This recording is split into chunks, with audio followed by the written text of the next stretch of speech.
Beneath the veil of myth, in the quietest corners of ancient Greece, there exists a tale both tragic and timeless. Medusa, once a beautiful maiden, was transformed into a figure of terror, her story forever linked to the gaze that could turn a soul to stone. The transformation of Medusa is not simply a tale of monstrous change. It is a story of betrayal, of gods and mortals, of a world where beauty is as dangerous as it is fleeting.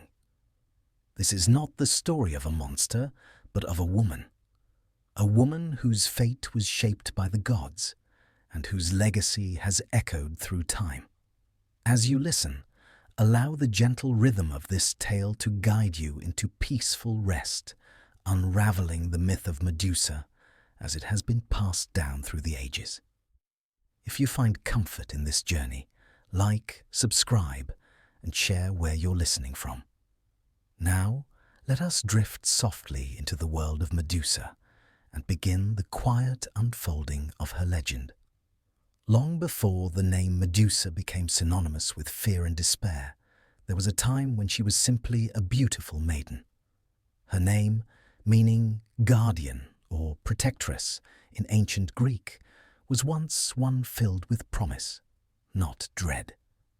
Medusa's story begins not in the shadows, but in the light of the sun, in a world where gods and mortals were more intertwined than one might imagine.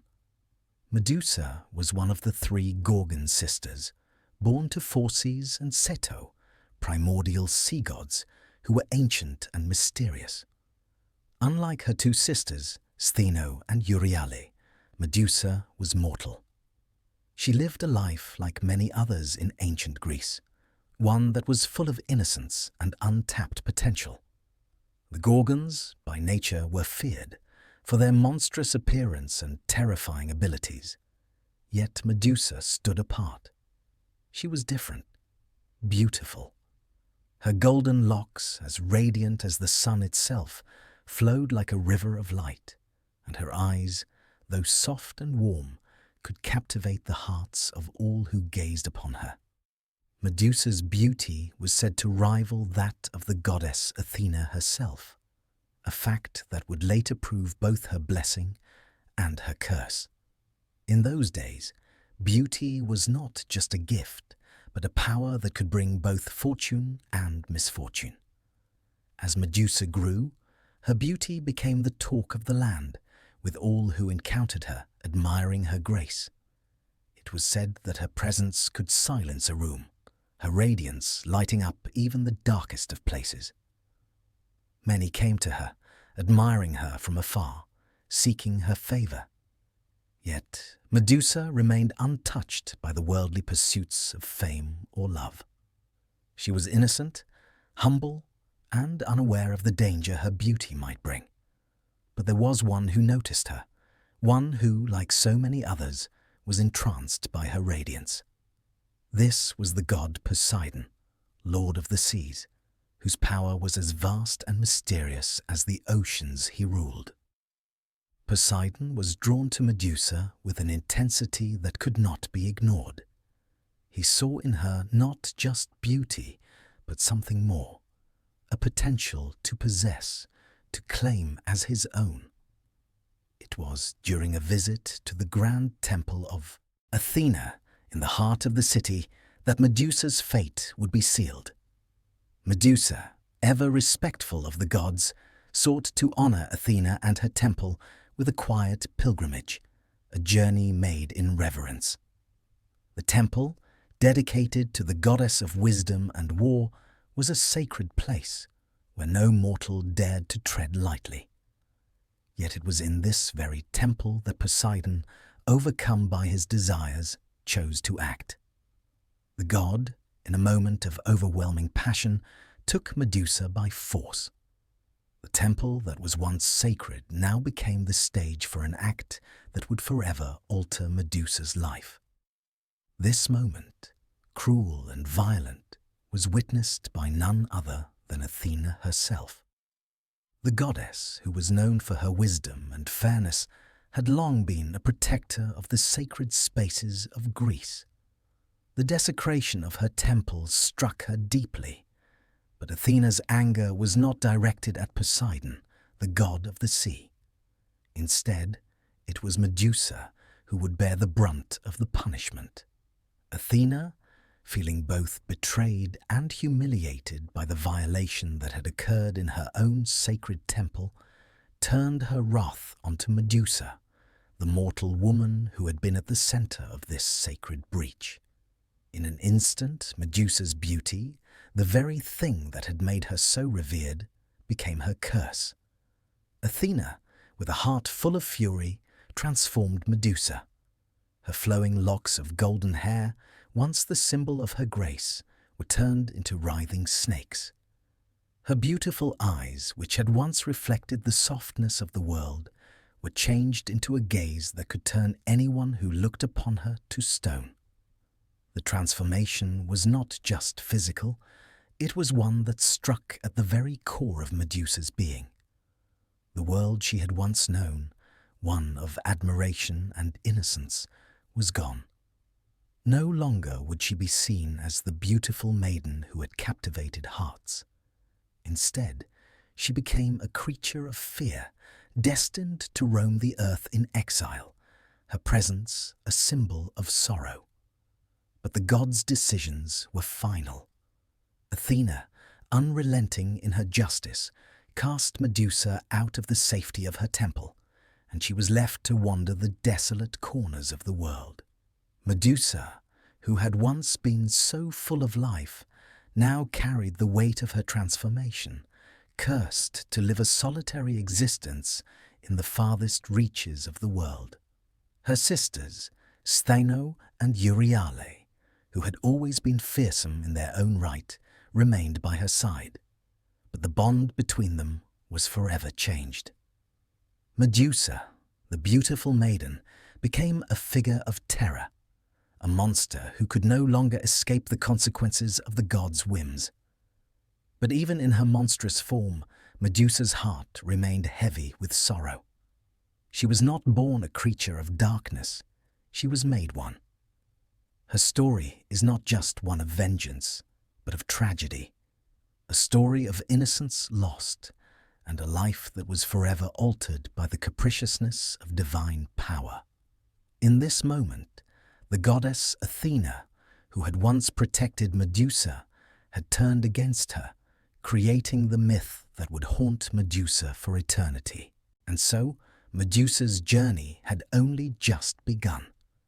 From the beauty of her beginnings to the curse that would transform her into a monster, her path was set, a path that would echo through the ages, shaping her legend for all time. The world that Medusa once knew was now a distant memory. The bustling cities, the warm sunlight, the admiration of the people, these were all gone. No longer could she walk freely among mortals, for her appearance had become something to fear, something to be avoided at all costs. Her golden hair, once the symbol of grace, had transformed into writhing serpents that hissed and writhed in the air. Her once beautiful face now bore the weight of her divine punishment, and the eyes that had once sparkled with innocence now glowed with a terrifying power. Anyone who looked into them would be turned to stone, frozen in their final moments, trapped forever in their own fear. Her sisters, Stheno and Euryale, remained by her side, but they were not enough to ease the weight of her curse.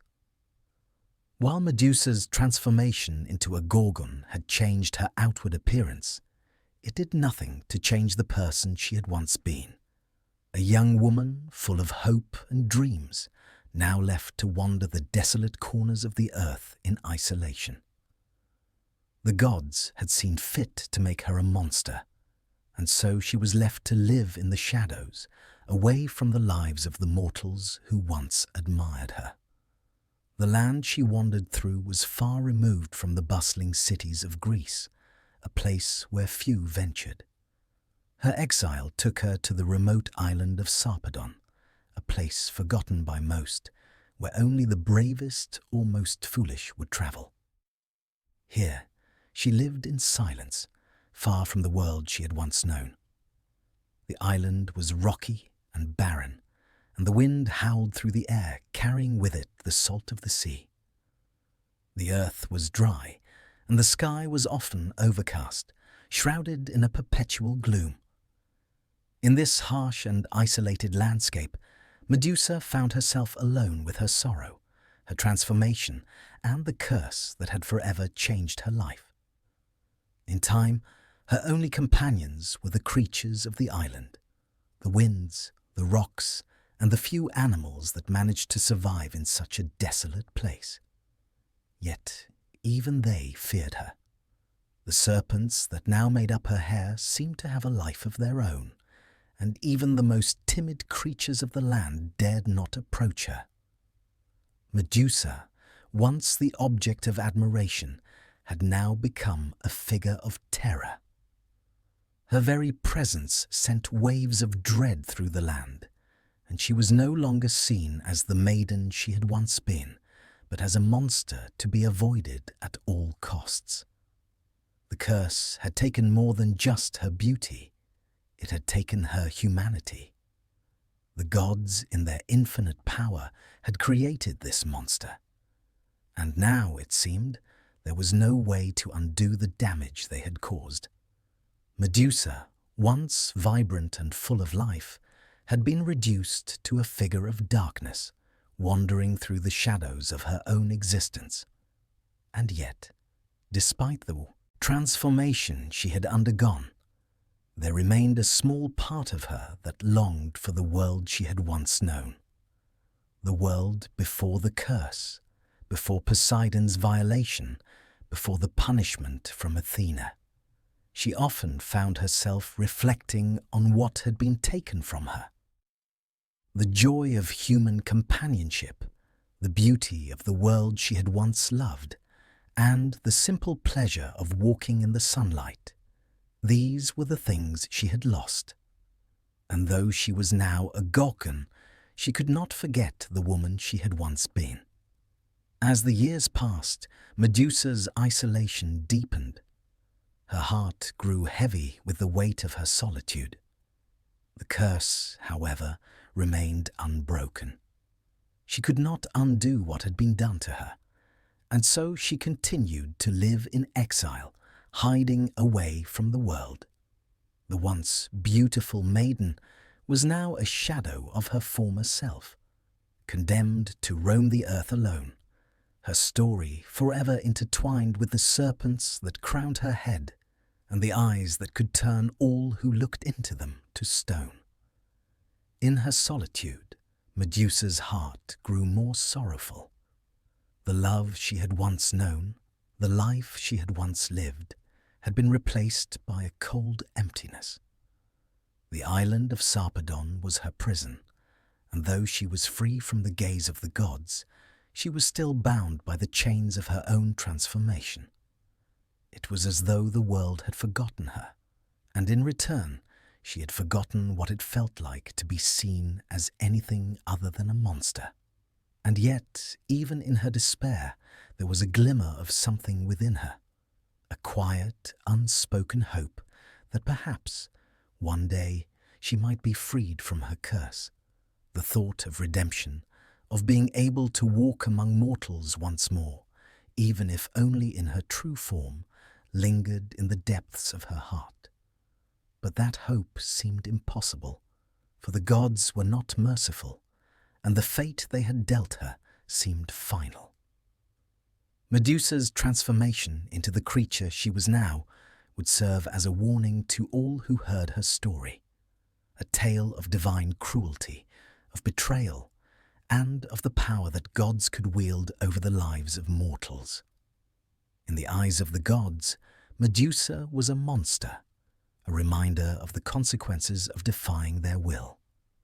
Yet, in her own heart, Medusa remained the same woman who had once been full of life, full of potential.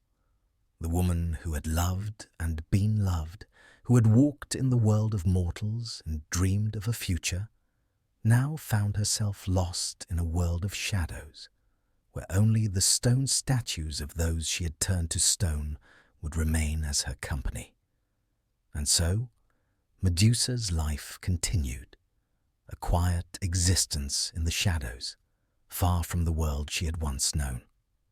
The curse that the gods had placed upon her would define her for all eternity, and she would remain alone, waiting for the day when her story would be told, and, perhaps, understood.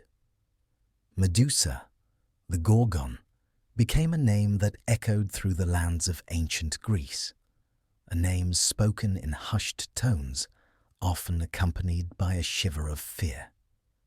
She was no longer the beautiful maiden who had once captivated the hearts of mortals.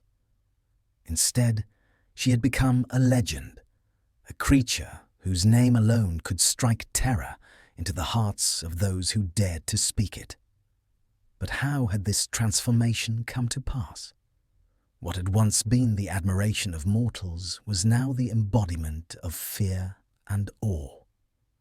As Medusa lived her life in exile, far from the cities of men, her story spread across the Greek world.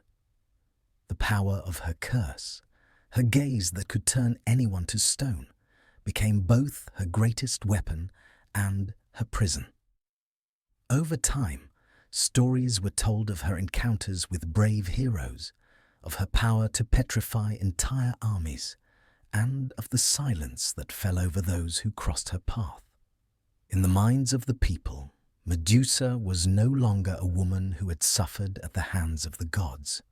She had become a force of nature, one that embodied the wrath of the divine and the dangers that lay beyond the mortal realm.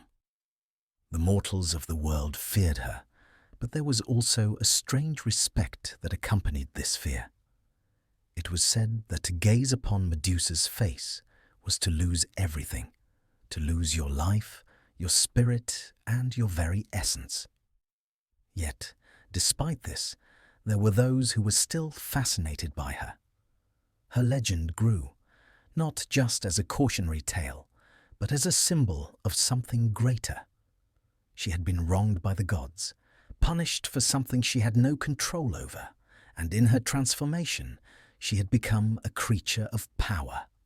In a world where gods and monsters were revered, Medusa was now one of the most feared and most respected beings to ever walk the earth.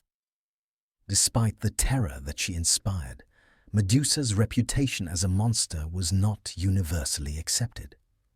Some, more compassionate souls, saw her not as a creature to be destroyed, but as a victim of the whims of the gods.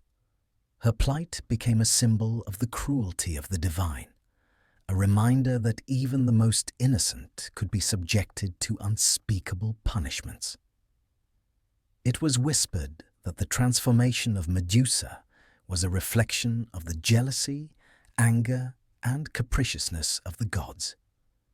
She was a symbol of the fragility of fate and how quickly everything one knows could be taken away. And yet, the world of mortals continued to believe that Medusa was a force of evil, an untouchable, monstrous being whose gaze was the only truth left in her world. In time, statues of Medusa began to appear in the courtyards of cities and temples. These statues, carved from stone and marble, were not meant to celebrate her beauty, as they once would have done. Instead, they served as grim reminders of her power.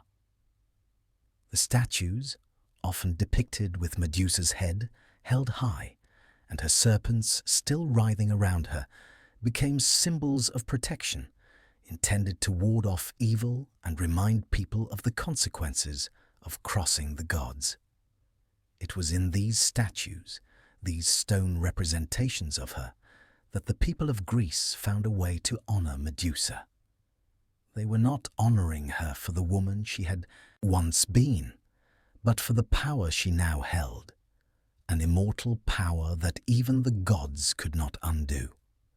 These statues were placed in places of importance, often at the entrances of temples or near the homes of wealthy families, who believed that Medusa's presence would protect them from harm. Though the statues were meant to ward off evil, they also served as a constant reminder of Medusa's tragic fall from grace. She was a symbol of the divine's power to shape and destroy lives at will. Her life was a mirror to the fragility of mortal existence, how beauty and power could be taken away in an instant, and how even the most innocent of beings could be cast into darkness. Her story, once a tale of beauty, had now become a story of tragedy, and the world had forgotten the maiden who had once walked among them. In her exile, Medusa was not only feared, but revered. The Gorgon became a figure of both terror and sorrow, her name invoked in both reverence and dread. She had become a living legend, her curse and her power serving as the ultimate symbol of divine wrath. And yet, despite the terror she inspired, there remained something undeniably tragic about her. She was no longer the woman she had once been. She had been transformed into something else, something alien and monstrous, by the very gods who had once been her protectors.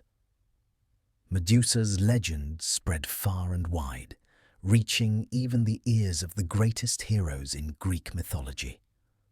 Among them was Perseus, the son of Zeus, who had heard of Medusa's curse and the danger she posed. His tale would soon become intertwined with hers, as fate would lead him on a journey to confront the creature who had once been a beautiful maiden, but was now a monster to be feared and destroyed. The Gorgon's power had grown in the years of her exile, but so too had the myths surrounding her. Heroes and mortals alike knew that Medusa was not to be approached lightly. To look into her eyes was to face death. To cross her path was to face a fate far worse than any mortal could imagine. Her reputation was no longer just that of a victim of divine cruelty. It had become that of a force of nature, a creature of legend who could not be easily destroyed. Yet the world had forgotten the woman behind the monster, the young maiden who had once dreamed of love and a life of beauty. Instead, she had become a reflection of the cruelty of the gods, an embodiment of fate's ability to twist the lives of mortals and immortals alike. The curse had stripped her of her humanity, and now she was remembered only as a warning to all who would dare to cross the gods. As Medusa's reputation continued to grow, so too did the tales of the brave heroes who sought to end her reign of terror. But in the hearts of some, there remained a quiet question. Was Medusa truly a monster, or was she merely a victim of the gods' cruel whims? A question that, for all the legends that would be told in the years to come, would remain unanswered. As Medusa's name grew in legend, so too did the tales of heroes who would challenge the gods themselves, seeking to conquer monsters and retrieve treasures from places forgotten. The most famous of these heroes, Perseus, the son of Zeus and the mortal Danae, found his fate entwined with Medusa's. His journey would be one of hardship, peril, and destiny, an echo of Medusa's tragic fall, but one that would bring the myth to its inevitable and fateful climax. Perseus was a hero, but not a god, though his lineage granted him the strength and courage of a demigod. He was called upon by King Polydectes, the ruler of Seriphos, who sent him on an impossible task, to bring back the head of Medusa, the most dangerous of the Gorgons. Polydectes, driven by jealousy and ambition, sought to rid himself of Danae, Perseus's mother, and saw the quest for Medusa's head as the perfect opportunity to do so. He believed it was an impossible task, one that would surely end in Perseus's demise. But Perseus with the unshakable determination of youth, accepted the challenge.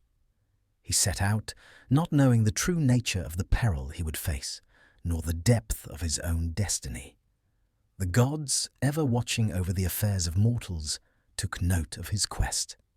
Athena, the goddess of wisdom, and Hermes, the god of travelers and thieves, took pity on the young hero and decided to aid him in his dangerous task. Athena provided Perseus with a polished shield, its surface so reflective that it would allow him to gaze upon Medusa's deadly face without being turned to stone. Hermes, ever fleet-footed, gave Perseus winged sandals that would allow him to fly across vast distances. Finally, the nymphs of the gods, who guarded the treasures of the divine, gifted Perseus with a special bag, a kibisis, in which he could safely carry Medusa's head without it causing harm. Armed with these divine gifts, Perseus set off on his perilous journey. His first task was to find the location of the Gorgons.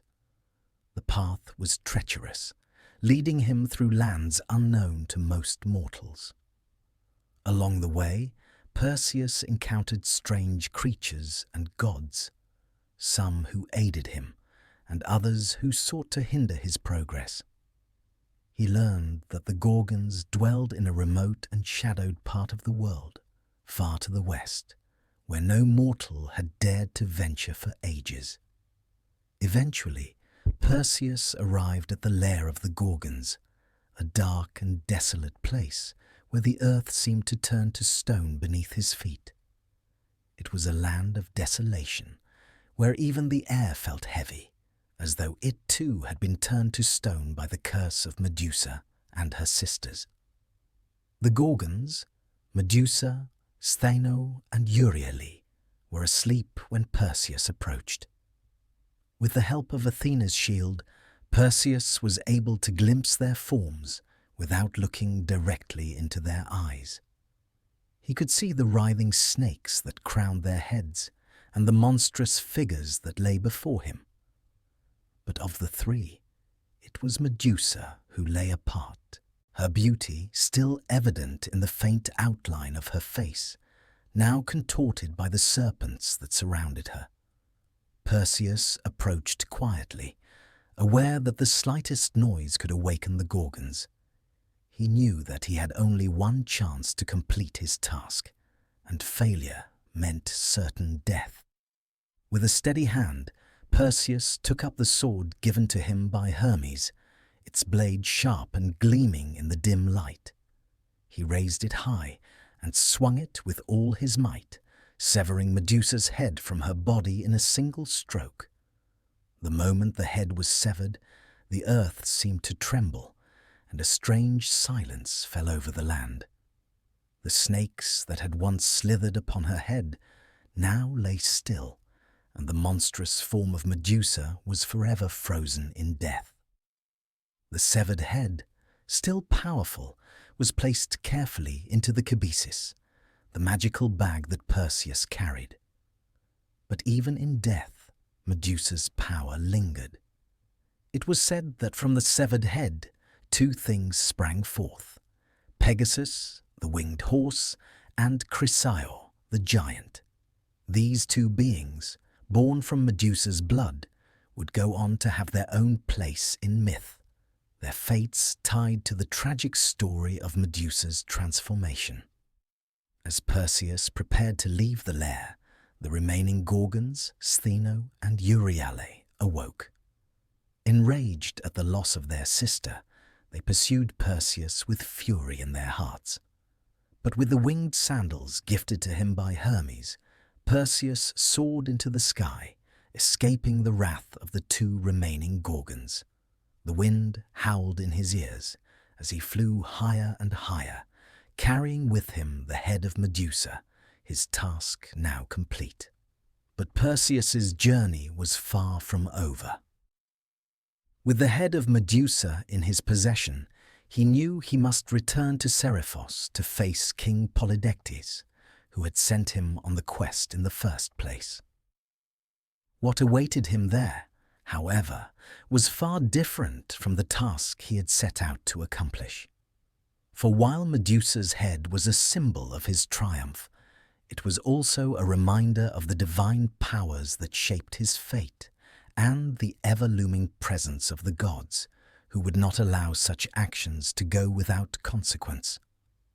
Perseus, triumphant with the severed head of Medusa in hand, soared through the skies on his winged sandals, leaving behind the desolate island of the Gorgons.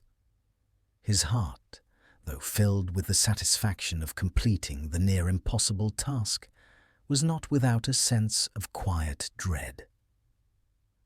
The gods had granted him gifts to fulfill his quest, but their influence had shaped the very course of his journey, and he knew that his return to Seriphos would be no simple matter. For though the head of Medusa was a powerful weapon, it was also a symbol of divine wrath, a reminder of the gods' whims and the price one must pay when the divine intervenes in the lives of mortals. The island of Seriphos awaited him, the land where his mother, Danae, had been held captive by King Polydectes. Polydectes, a man whose desires had led him to send Perseus on the dangerous quest for Medusa's head, had long hoped to rid himself of the young hero. His cruelty had been hidden behind a veneer of politeness, but Perseus knew that the king's motives had been far from honorable. Polydectes had sought to marry Danae, despite her unwillingness, and had used Perseus's task as a means to remove any threat to his ambitions. Now, Perseus was returning with the head of Medusa, a prize of immense power, but also one that would soon lead to the downfall of Polydectes. As Perseus flew over the island, the landscape seemed to stretch before him in the warm light of a setting sun. Seriphos, once a place of quiet exile for his mother, now seemed like a place of fate, where the consequences of divine intervention would come to fruition. Perseus landed near the palace of Polydectes, the head of Medusa still carefully secured in the magical kibisis. He knew that the king's time had come, and he would soon be forced to reckon with the god's will. Polydectes had sent him on a task that had seemed impossible, but Perseus had succeeded, and now his success would bring justice. Polydectes was in the palace when Perseus arrived, his eyes filled with surprise and perhaps a touch of dread. The king had not expected Perseus to return, certainly not with Medusa's head, the very weapon that could destroy him. Perseus, his expression calm but resolute, approached the throne where Polydectes sat. The king, sensing that something had changed, stood up to greet him, but Perseus held out the kibisis, his voice steady as he spoke. "I have completed the task you set for me, Polydectes. The head of Medusa is mine to present." Polydectes, though initially taken aback, could not hide the flicker of fear that crossed his face. The gods had warned him, through Perseus's quest, that such power was not to be trifled with. But it was too late for regret. Perseus, in one swift motion, unsealed the magical bag and withdrew the severed head of Medusa. As he held it high, the air seemed to freeze. The once proud king, now trembling with fear, could not avert his gaze. The very sight of Medusa's face, frozen in death, was enough to turn the powerful Polydectes to stone. The transformation was swift. Polydectes, once a ruler of a small kingdom, was now a statue, his face locked in an eternal expression of terror. The room, once filled with the noise of courtly intrigue, was now silent, save for the soft echo of the Stone King's fall. Perseus, though saddened by the necessity of such an act, knew that the gods had intended this outcome. Polydectes had been a tyrant, and his demise, though tragic in its own way, was a result of his cruelty and ambition. Perseus had delivered justice, but he had also been reminded of the consequences of meddling with divine power.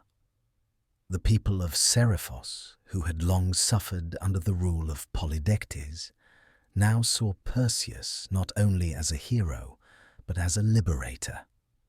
His return, with Medusa's head, had broken the tyranny of their king, and, in doing so, it had restored peace to the island.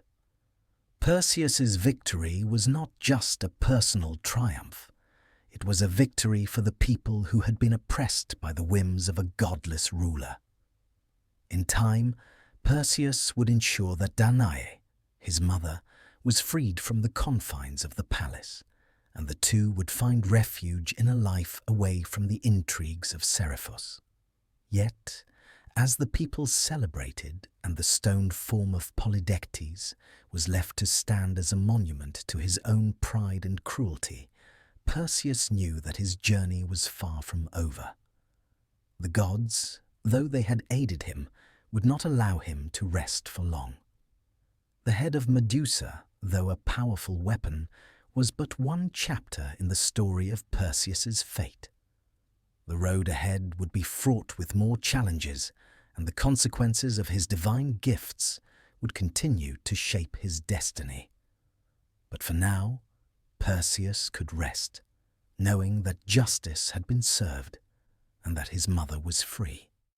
The gods, in their eternal wisdom, had shaped his path in ways he could not have anticipated, and the legacy of Medusa's head would continue to echo through the ages, as both a symbol of divine retribution and a reminder of the price one must pay when the gods intervene in the lives of mortals.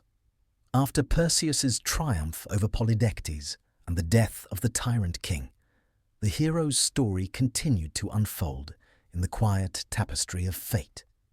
Yet Medusa's head, still carried by Perseus in the magical kibbasis, was not merely a trophy of battle or a symbol of vengeance. It was a weapon, a powerful relic of the divine that would shape not only Perseus's life, but the lives of those he encountered. With the head of Medusa in his possession, Perseus's fate remained entwined with the Gorgons. Though the tyrant Polydectes had fallen, the weight of the Medusa's power was still felt throughout the world. Perseus's next steps would carry him on a journey that intertwined the myth of Medusa with other legendary tales, shaping the heroes of the future and the legacy of his own bloodline. Medusa's head, now separated from her once beautiful body, still retained its deadly power. It could turn any mortal or even divine being into stone with a mere glance. To possess such an item was to hold both a terrible weapon and a curse. For Perseus, this power would not be used lightly, but rather with the knowledge that the gods, in their capriciousness, had given him something that could not be easily wielded. It was a weapon that could destroy kingdoms, but also a weapon that could destroy the wielder if used recklessly. Perseus, carrying Medusa's head, continued his travels with the knowledge that he could use its power to protect his mother and secure his place in history. However, the legacy of Medusa's curse was not yet finished. In the years to come, Perseus's tale would come full circle, returning to the gods, to the prophecies of the past, and to his own descendants. One such moment came when Perseus, in his travels, found himself near the city of Argos, home of the royal family from which he himself hailed. It was here that the Fates, the unyielding sisters who controlled the destinies of all beings, had long foretold a prophecy concerning the hero. Perseus, upon arriving in Argos, would learn that his destiny was not merely tied to the death of Medusa or the slaying of Polydectes, but to a far greater cosmic plan. Upon hearing of Perseus's arrival, The king of Argos, Acrisius, grew uneasy. Acrisius had been the grandfather of Perseus, a king who had once locked his daughter Danae away to prevent the prophecy that her son would one day kill him from coming true. The prophecy, which had driven Acrisius to fearful extremes, now loomed large in the fate of his kingdom. Though Perseus had been born to fulfill the prophecy, Acrisius was unaware that the hero had already been the cause of his own downfall in Seriphos. Unknowingly, Perseus had arrived in Argos not only to seek peace and refuge, but also to fulfill the ancient prophecy that had been cast over him before his birth. Acrisius, fearful that Perseus would bring about his death, attempted to avoid the inevitable fate that the fates had set for him. In a desperate attempt to change his destiny, Acrisius fled Argos, but his fate was unavoidable, as the fates had already woven his end into the story of Perseus. One day, while Perseus was participating in the athletic games of Argos, a great tragedy occurred. In an accident during the discus throw, Perseus, though not intending it, cast the discus with such force that it struck Acrisius, killing him instantly. The prophecy had come true. Perseus had, unwittingly, caused the death of his grandfather. This tragic moment marked the final chapter of Medusa's curse upon Perseus, a curse that had not only altered the course of his life, but had now claimed another victim. Though the death of Acrisius was not intentional, it was a reminder that the fates, once set in motion, could not be defied. Perseus, despite all his victories, had been a pawn in a greater scheme. A scheme that no mortal or god could control. The Gorgon's head, which had once been a weapon of vengeance, had now been linked to the tragic fate of those who sought to escape their own destiny. Medusa's legacy lived on, not just in the form of her petrifying gaze, but in the way she had shaped the lives of those who had come into contact with her. Perseus's role as the slayer of Medusa, though celebrated, was ultimately part of a larger cosmic pattern that none could alter. The Gorgon's death, though at the hands of a hero, was intertwined with the greater workings of fate, and Perseus's burden was to carry her legacy, one of tragedy, power, and prophecy. And so, as Perseus's journey drew to a close, the weight of Medusa's head continued to echo through the lands. Her image, in stone and myth, remained a symbol of both terror and tragedy. Perseus's tale, like Medusa's, was one of great power, but also of great sorrow. The hero had accomplished much, but the price of his victories had been heavy, and the consequences of his actions would be felt by future generations. As the hero's story faded into legend, Medusa's name endured. Her head, still held by Perseus, would continue to be a symbol of both divine wrath and mortal consequence.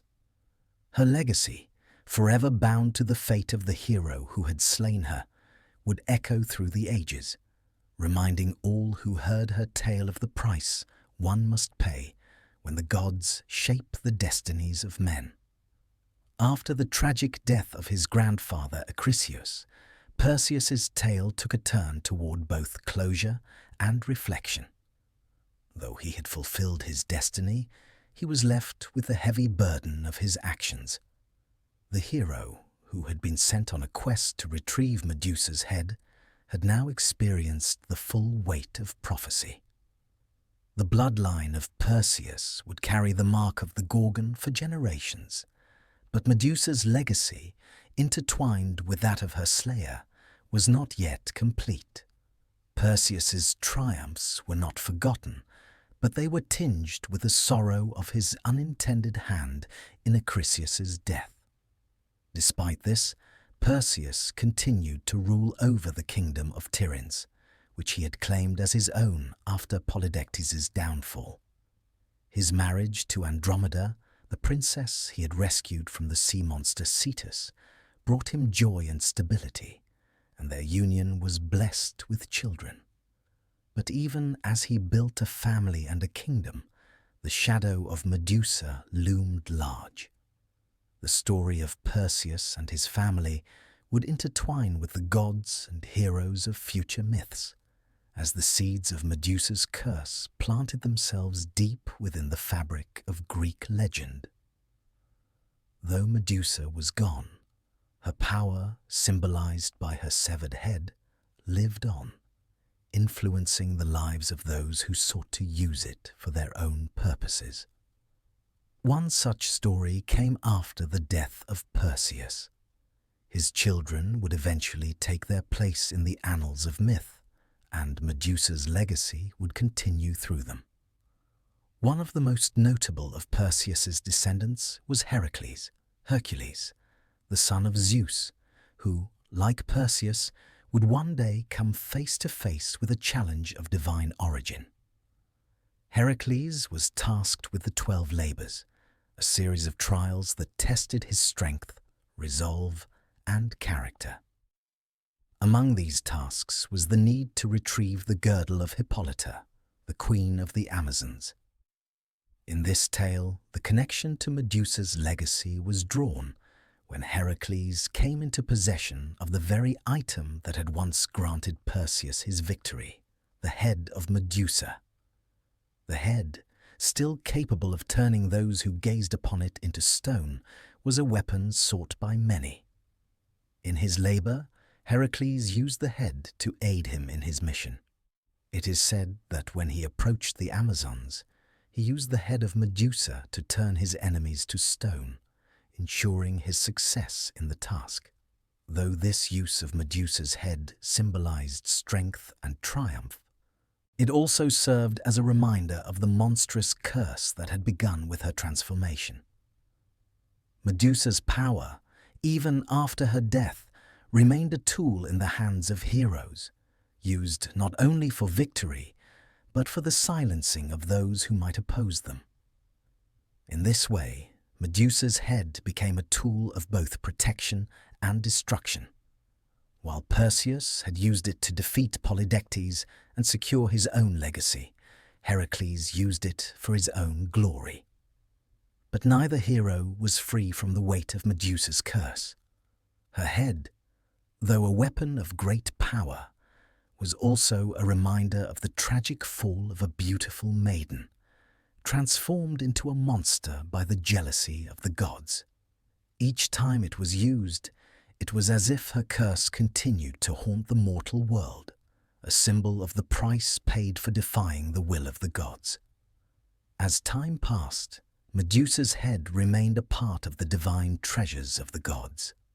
It passed from one hero to another, each wielding it as a symbol of power, but also of loss.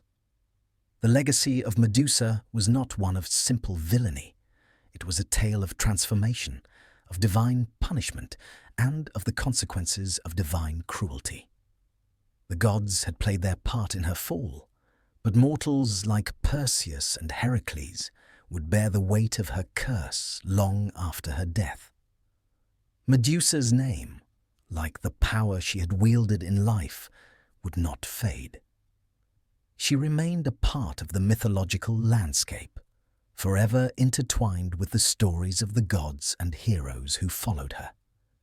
Even in death, her image would live on, not just in the stone statues of her victims, but in the hearts and minds of those who would remember the tragedy of the beautiful maiden who had been transformed into a creature of fear and destruction. Her legacy would not be erased, and as long as the stories of the gods were told, so too would be the tale of Medusa. Her story, full of beauty, betrayal, and tragedy, was one that would echo through the ages. She was not just a monster, but a symbol of the power the gods had over mortals, a reminder of the fragility of fate and the price of beauty in a world ruled by divine forces. And so, Medusa's legacy continued, shaping the lives of the heroes, kings, and gods for generations to come. Her story lived on, not just in the myths of the past, but in the lessons that would be passed down through the ages. Lessons of beauty, of power, and of the consequences of crossing the divine. As the myths of Perseus, Heracles, and other heroes unfolded, the legacy of Medusa's curse continued to ripple through the world of mortals and gods. Her transformation into a Gorgon had not only marked the end of her life, but had set in motion a chain of events that would impact future generations. Her story, once one of beauty and innocence, had become a dark mirror to the consequences of divine wrath. The curse that had been placed upon her had not just affected her directly, but had permeated the world, shaping the fates of many who followed in her wake. Medusa's legacy, though rooted in tragedy, served as a stark reminder of the capriciousness of the gods. Her beauty had been a gift that led to her destruction, and her transformation into a monster was the result of a divine punishment that stripped her of her humanity. The gods had seen fit to punish her for something that was not her fault, Poseidon's violation in Athena's temple. But in the world of the gods, divine will was final, and those who found themselves in the gods' favor could turn to stone at a moment's notice. Medusa's fate was an eternal lesson that no mortal or god could escape the whims of divine power. But it was not just Medusa's transformation that became the focus of future generations. It was the power that had come from her curse. Her severed head, capable of turning all who gazed upon it to stone, became both a weapon and a symbol. For those who came after Medusa, it was a reminder of the divine forces that could shape their fates. Perseus's use of the head to defeat Polydectes and Heracles' use of it in his 12 labors were not isolated events. The head of Medusa would continue to be a source of power, coveted by heroes, kings, and gods alike. It symbolized both the triumph over the monstrous and the tragic nature of divine retribution. The head of Medusa, though still feared, became an object of fascination as much as it was a tool of destruction. Over time, as the stories of Perseus, Heracles, and other legendary figures were told, the focus shifted from the monster that Medusa had become to the power that her death had bestowed upon the world. Heroes who sought to wield the power of the gods knew that the severed head of Medusa was a weapon that could bring them victory, but also a curse that could destroy them if misused. Medusa's legacy, therefore, was not just one of tragedy. It was a reminder that power, even when obtained through righteous means, could come with devastating consequences. Her image, too, became emblematic of the duality of existence in the ancient world. Medusa, with her serpentine hair and petrifying gaze, was both a monster and a victim, a symbol of divine punishment and a reflection of the gods' power. She became a symbol of the vulnerability of beauty, a reminder that those who were blessed with such gifts could also be subject to the harshest of fates. Her beauty, once admired by all, had been the catalyst for her fall. In this way, Medusa's curse was a reflection of the fragility of mortal existence, of how the gods could turn the tides of fortune with the merest whim. The gods, who had condemned Medusa to her fate, were not the only ones who reflected on her story. Mortal women, too, began to look at Medusa's tale as both a warning and a lesson. For them, Medusa was not just a monster. She was a figure of resilience, a woman who had endured the unimaginable. Though she had been transformed by the gods, she retained her strength and power even in the face of great tragedy. Her story resonated with those who lived in a world where the whims of the powerful could change the course of their lives in an instant. In Medusa, some saw a figure who had been wronged by the gods, but had retained her agency through her transformation. Others, however, saw a victim, one who had been punished for something beyond her control. As time passed, Medusa's image began to take on new meanings.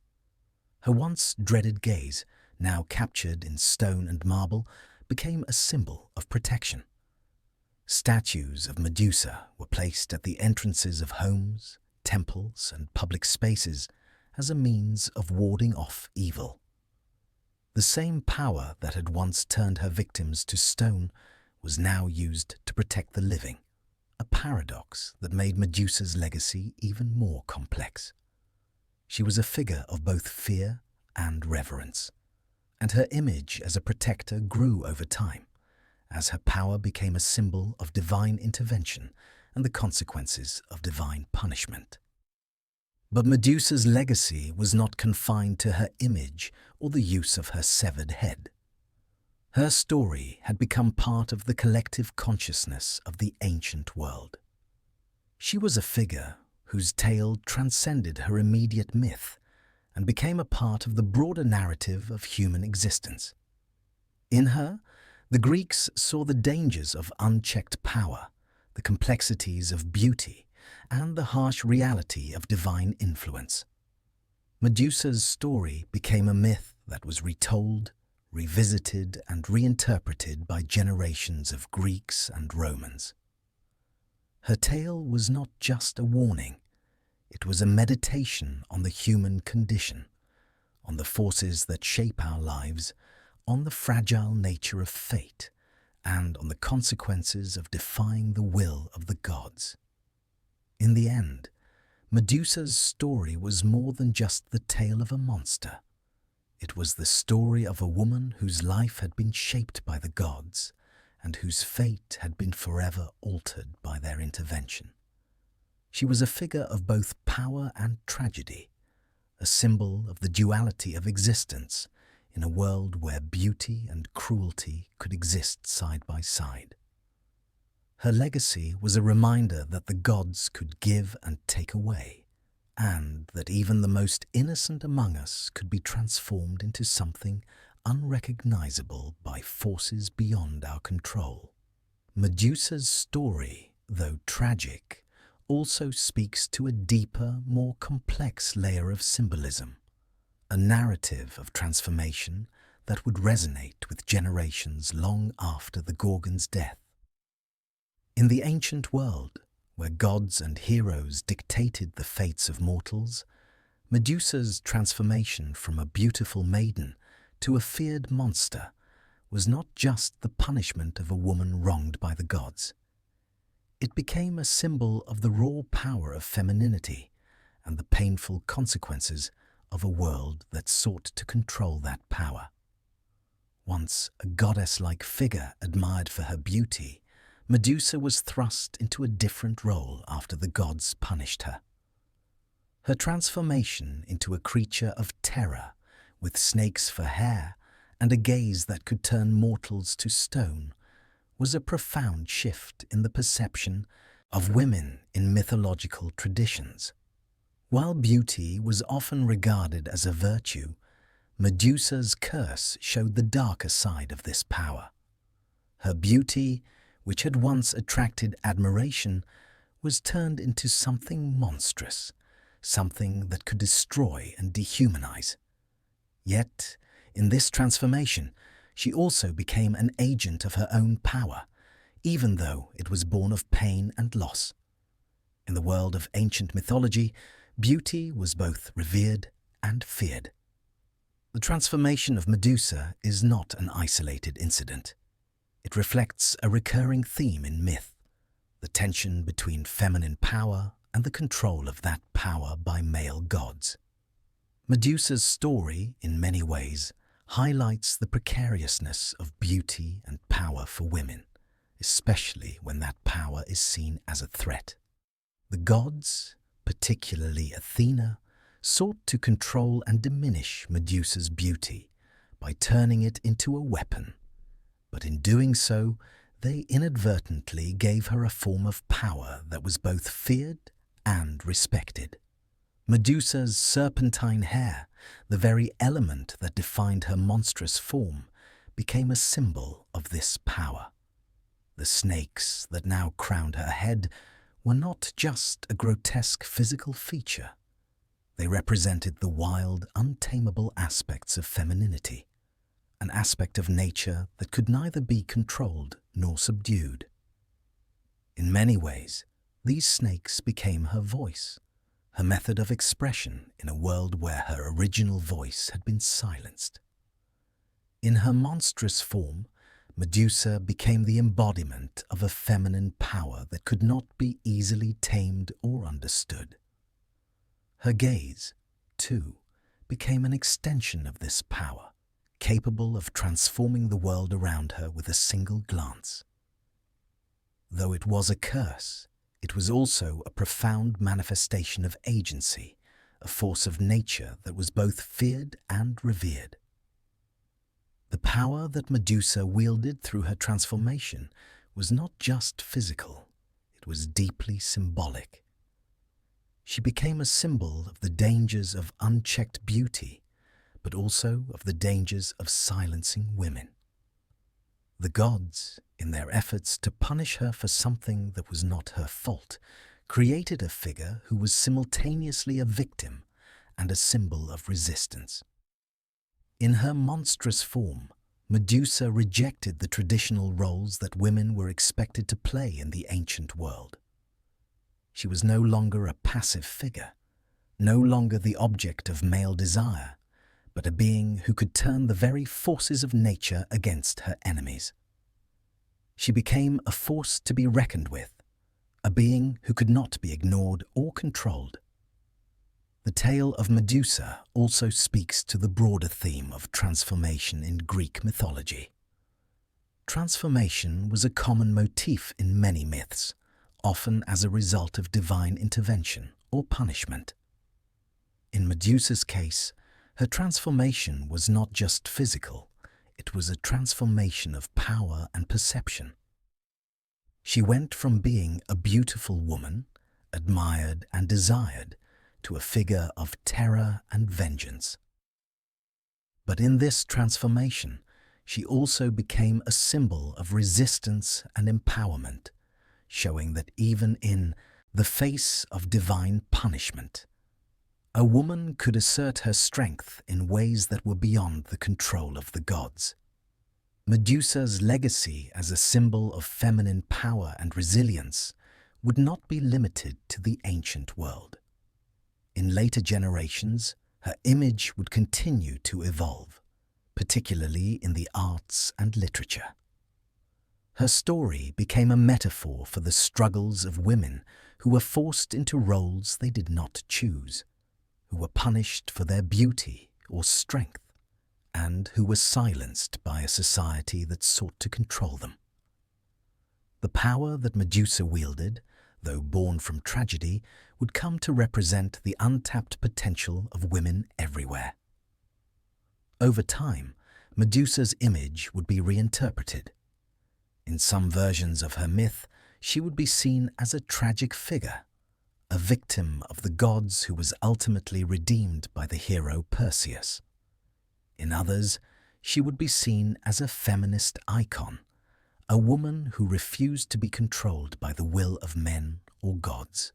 The complexities of Medusa's character, her beauty, her transformation, and her power resonated with many different interpretations of gender and power, and her myth would continue to evolve as a result. The Medusa myth, in the end, is not just a story about a monster, but about the transformation of a woman.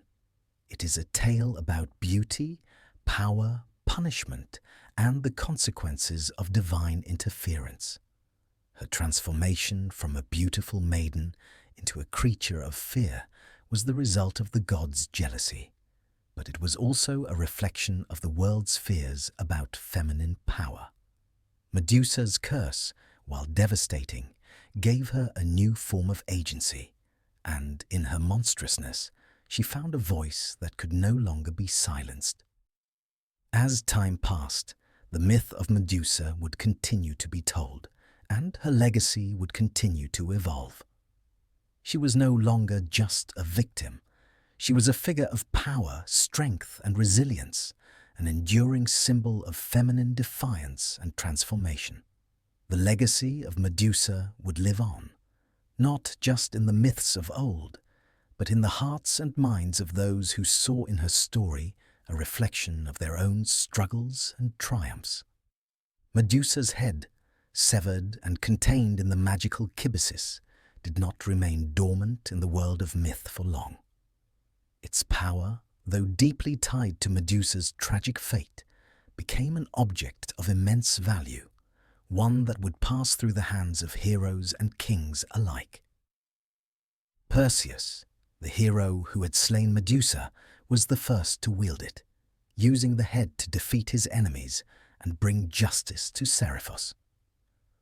But the power of Medusa's gaze was not so easily controlled, and the consequences of using it would echo long after the hero's victory.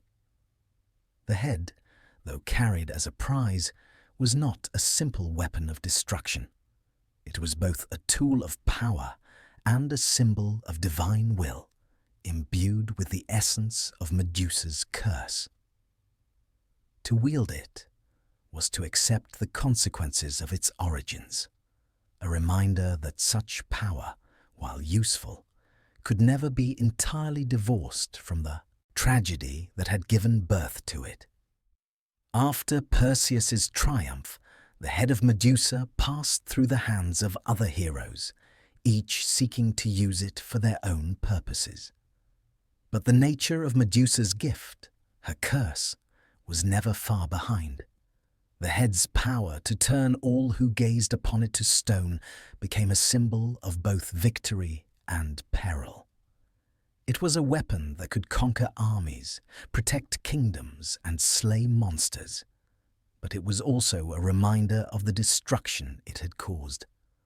The heroes who sought to wield it soon learned that such power carried with it an inevitable cost. One of the most significant and well-known figures to seek the head of Medusa was Heracles, Hercules, the son of Zeus, who would one day use the head of the Gorgon in one of his many labors. Among his 12 labors was the task of retrieving the girdle of Hippolyta, the queen of the Amazons. In this labor, Heracles found that the head of Medusa could prove useful in overcoming obstacles that would have been impossible to defeat by strength alone. The Amazons, fierce warriors who were women of great strength and skill, were a formidable group, and Heracles knew that defeating them would require more than just his might. To subdue them, he used Medusa's head, turning his enemies to stone with a single gaze. This act, though marking his triumph, also highlighted the duality of Medusa's curse. Her head, once the symbol of her beauty and innocence, was now a weapon of war, used to destroy those who stood in the hero's way. In this moment, Medusa's legacy was no longer one of victimhood. It had transformed into a tool of power that heroes wielded to assert their dominance. While Heracles' use of the head symbolized his strength and his ability to overcome seemingly insurmountable obstacles, it also symbolized the dangerous consequences of using such power. Heracles, though a hero, was not immune to the consequences of wielding the Gorgon's power. The head of Medusa, a symbol of divine retribution, became a means for him to secure his own place in myth. But it also left a mark on his journey, a reminder of the ways in which the gods used mortals as pawns in their own games. The legacy of Medusa's head did not end with Heracles.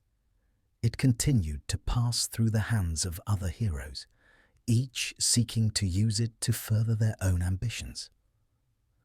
But as time passed, the image of Medusa's head began to take on new meanings. It was no longer just a weapon of destruction. It became a symbol of the price of power. Those who wielded it were constantly reminded that such power could not be controlled or wielded without consequence.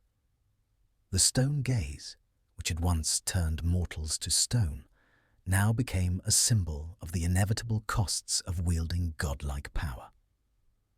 The passing of Medusa's head from one hero to the next also reflected the shifting nature of power in the ancient world. The gods, who had originally created the curse as a means of punishment, had given mortals a tool that could be used for both good and ill. Medusa's head became an object of fear, but also of awe, a symbol of the divine intervention that shaped the fate of mortals. It was a constant reminder of the delicate balance between power and consequence, a balance that could easily tip into destruction. The passing of Medusa's head also influenced the perception of monsters and heroes in Greek mythology. Medusa, once a beautiful maiden transformed into a monster by the gods, had become an object of fascination and terror. Her death, though tragic, had transformed her into something else, something that could be controlled, used, and wielded by mortals. Her story, once one of victimhood, had become one of transformation, where the power that had once destroyed her was now used to empower those who sought it. But even in this power, there was a lingering tragedy. The heads of Medusa, though useful to the heroes who sought them, carried with them the shadow of her fate. They reminded all who came into contact with them of the price that had been paid for such power. Medusa's head, though a tool of victory, was also a symbol of loss, a reminder that no one could wield such power without bearing the weight of its origins. As the myths of heroes continued to unfold, the story of Medusa's head would continue to be told, reminding future generations that power, even when gained through righteous means, always comes with consequences. The heroes who wielded it, though celebrated for their victories, were also left to carry the burden of Medusa's curse. The Gorgon's legacy, though forever intertwined with the power of the gods, would never be fully severed, for it had become part of the very fabric of myth, a symbol of both victory and sorrow, power and tragedy. As the centuries passed, Medusa's story continued to resonate in the hearts and minds of those who told her tale. What began as a myth of divine cruelty and tragic transformation gradually evolved into something more complex. Medusa became a symbol, an icon, not just of monstrous power, but of artistic and cultural significance. Her image, once feared and reviled, began to shift, and she was no longer simply the terrifying Gorgon who turned men to stone. Over time, she transformed in art and literature into a figure of deeper meaning, representing both victimhood and empowerment, beauty and danger, strength and vulnerability. In ancient art, Medusa's image was initially used to convey a message of fear. Her head, often depicted with snakes twisting around it, was placed on shields, coins, and in temples as a symbol to ward off evil. The Gorgon's face, with its wild eyes and open mouth, became a recognizable image of terror. The gaze that could turn people to stone was no longer just a curse. It was a defense, a means of protecting the sacred and the powerful. The face of Medusa, frozen in death, was used as a shield, a symbol of divine retribution that could stand against the forces of evil. Yet, as Greek and later Roman art evolved, so too did the image of Medusa. In the classical period, artists began to depict Medusa with more nuance. Rather than showing her as a monstrous, out-of-control creature, they began to explore the complexities of her transformation. Artists like the sculptor Benvenuto Cellini in the Renaissance and the painter Caravaggio in the Baroque period found new ways to interpret her myth. Medusa was no longer just a symbol of divine vengeance, but also a subject of sympathy, vulnerability, and tragedy. In these later interpretations, Medusa was sometimes depicted as a beautiful woman who had been irreversibly transformed into a monster, her beauty still evident in the haunting softness of her face, despite the serpents that crowned her head. Caravaggio's famous painting Medusa, for example, portrays her severed head in a striking, almost grotesque beauty. Her face, frozen in a moment of terror and anguish, evokes both fear and empathy. The swirling snakes no longer seem merely monstrous, but have an almost hypnotic, tragic quality. Medusa's beauty is not erased by her monstrous form, but is heightened, making her an icon not just of terror, but of lost beauty and doomed innocence. This transformation in how Medusa was perceived in art marked a profound shift. Over time, her image came to represent more than just the destructive power of the gods. Medusa began to symbolize the struggle of women against forces that sought to control them, to silence them, and to punish them for their power. Her story, once a tale of divine punishment, was reinterpreted as one of resistance against the forces that had sought to crush her. In some versions, Medusa's transformation was seen not just as a punishment, but as an assertion of her own power, a reclaiming of agency in a world that had tried to strip it from her. Artists in the 19th and 20th centuries took this reimagining of Medusa even further. She became a symbol of feminism, representing the struggle for women's rights, autonomy, and self-expression. Medusa's image was used to challenge the cultural norms that had long silenced women, to question the expectations placed upon them, and to remind society of the dangers of controlling feminine power. Her story was reinterpreted as one of defiance, an embodiment of the strength that could arise from suffering and injustice.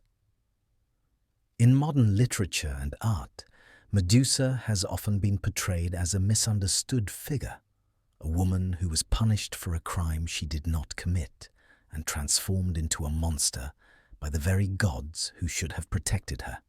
She became an allegory for the ways in which society punishes women for their beauty, their independence, and their strength. In works by feminist writers and artists, Medusa is not merely a victim of divine retribution, but a powerful symbol of female resilience and revenge. In some retellings, Medusa's curse is viewed as a metaphor for the ways in which women are forced to navigate a world that punishes them for their beauty and strength. The snakes in her hair are sometimes interpreted as symbols of the chaotic and uncontrollable nature of feminine power, while her petrifying gaze is seen as a reflection of the danger that society perceives in women who do not conform to traditional roles.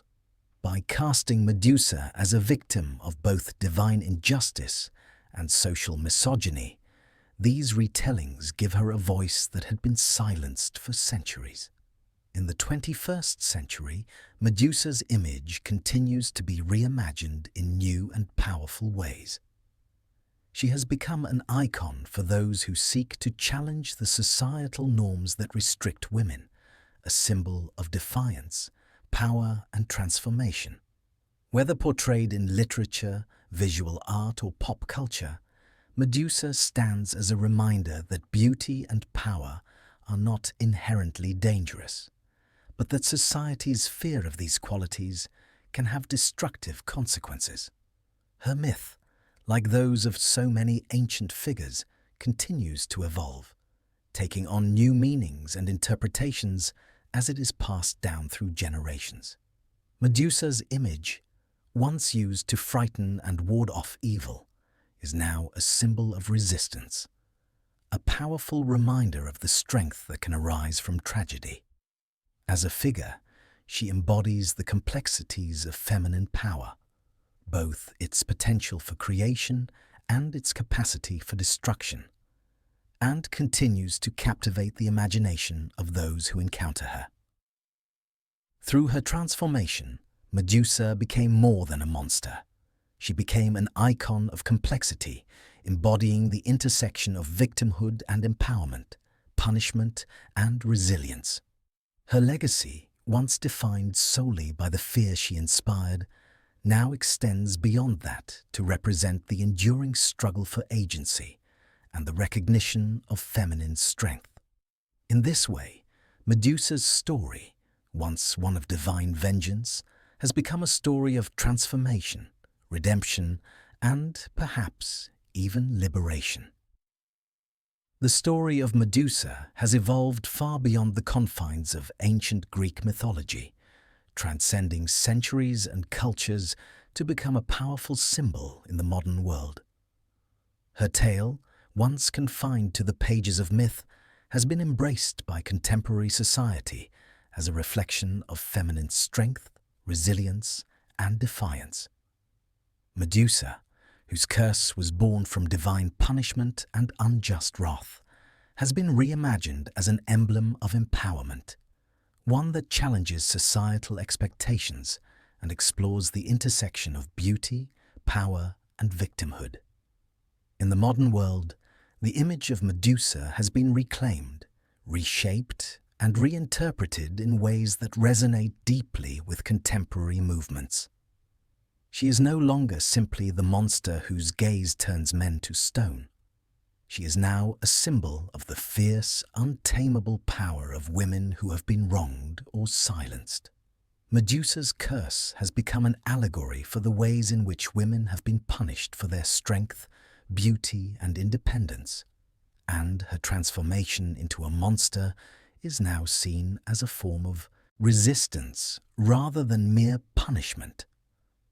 Medusa's story has found a particular place in feminist discourse, where she represents the struggle for women's autonomy and the reclaiming of power that has often been denied to them. Her transformation, once seen as a tragic fall from grace, is now regarded as a reassertion of power in the face of oppression.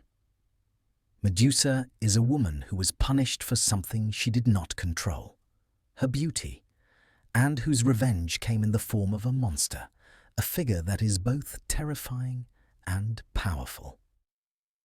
In this reinterpretation, Medusa's gaze, which once petrified mortals, becomes a metaphor for the ways in which women's strength and agency can be perceived as dangerous by those who seek to control them. In art, literature, and pop culture, Medusa has emerged as a symbol of defiance. She is a figure who refuses to be silenced, whose story has transcended the divine retribution that once defined her. Medusa's image has appeared in a wide variety of artistic expressions, from feminist reinterpretations to graphic novels, from modern film to contemporary visual art. Artists and writers have reimagined her as a figure of resistance, one who challenges the patriarchal systems that seek to oppress and control women. In this context, Medusa becomes a symbol not of monstrousness, but of strength, the strength to endure and the strength to fight back. One notable example of Medusa's modern reinterpretation is in the works of feminist writers and artists who seek to reclaim her story as one of empowerment. In literature, Medusa has been reimagined as a character who has been wronged by the gods, but who rises from her suffering to become a figure of immense power. Writers have used her myth to explore themes of victimhood, resilience, and the consequences of societal punishment. In these retellings, Medusa is not merely a monster, but a woman who has been transformed by the injustice of the gods, and who, in her transformation, finds a form of agency and power that was previously denied to her. In visual art, Medusa's image has been used as a symbol of the struggle for women's rights and equality. Artists such as the feminist icon Judy Chicago have used Medusa's head as a symbol of the reclamation of feminine power. Her work, along with that of many contemporary artists, often portrays Medusa not as a terrifying creature, but as a figure of strength and resilience. The serpents that once symbolized Medusa's monstrous transformation are now seen as symbols of untamed power, while her face, once contorted in rage and fear, is now depicted as one of defiance and determination. Medusa's impact on popular culture is also undeniable. In films, television shows, and comic books, she has become a character who represents more than just a villain or a monster. In some modern retellings, she is depicted as a tragic figure who has been wronged by society and who now seeks revenge. In others, she is portrayed as a symbol of feminist power, a figure who challenges the traditional gender roles imposed on women. Medusa's image has been used in a variety of ways to explore the complexities of gender, power, and identity, reflecting the ways in which modern society grapples with issues of women's autonomy and agency. Medusa's presence in pop culture is not just limited to her role in mythology. She has become a symbol for movements that seek to challenge traditional norms of beauty and power.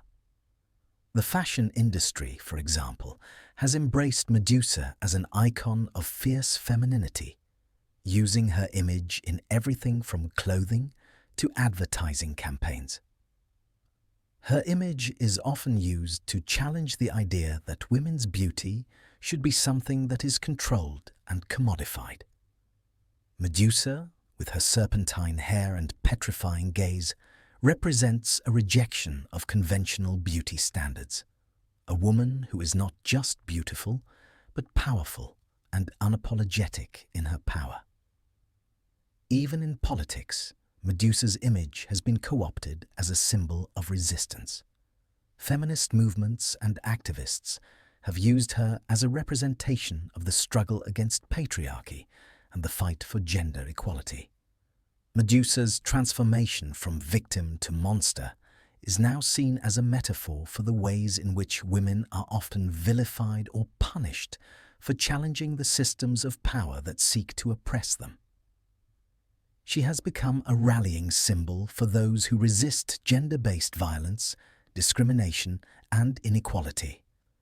Medusa's myth, once a story of divine punishment and tragedy, has thus been transformed in the modern era into a story of empowerment, resistance, and reclamation. Her transformation, once seen as a cruel punishment, is now viewed as a form of self-assertion. She has become a symbol not of defeat, but of triumph over adversity, a reminder that even in the face of tremendous suffering, one can reclaim power and redefine one's identity. As Medusa's legacy continues to evolve in the modern world, her image is likely to endure for generations to come. No longer just a monster, she is a symbol of the strength and resilience of women, a figure who has transcended her tragic beginnings to become a powerful icon of defiance and empowerment. Her story, once told in whispers of fear, has now become a story of transformation, a story that continues to inspire and challenge the world in which we live. Throughout history, Medusa's myth has been reimagined and reinterpreted, evolving into something far greater than the original narrative of divine punishment. Her journey from a tragic victim of divine wrath to a figure of cultural triumph speaks to the changing tides of societal views on power, beauty, and agency. In particular, as time moved forward and the societal role of women transformed, Medusa's myth also evolved, shifting from one of sorrow and loss to one of empowerment and resilience. In the ancient world, Medusa's image was used primarily to invoke fear. Her monstrous appearance, with snakes twisting through her hair and eyes that could turn anyone to stone, was a terrifying warning about the consequences of divine anger and the uncontrollable forces of nature. Her punishment for something beyond her control became a lesson about the vulnerability of mortals in the face of the gods' whims. But even in her transformation, Medusa was not entirely passive. She became an agent of terror and vengeance, able to turn her gaze into a weapon against those who dared cross her path. This transformation, though tragic, was also a form of empowerment, as Medusa became both a victim and a wielder of immense power. As centuries passed, the cultural context in which Medusa's story was told shifted.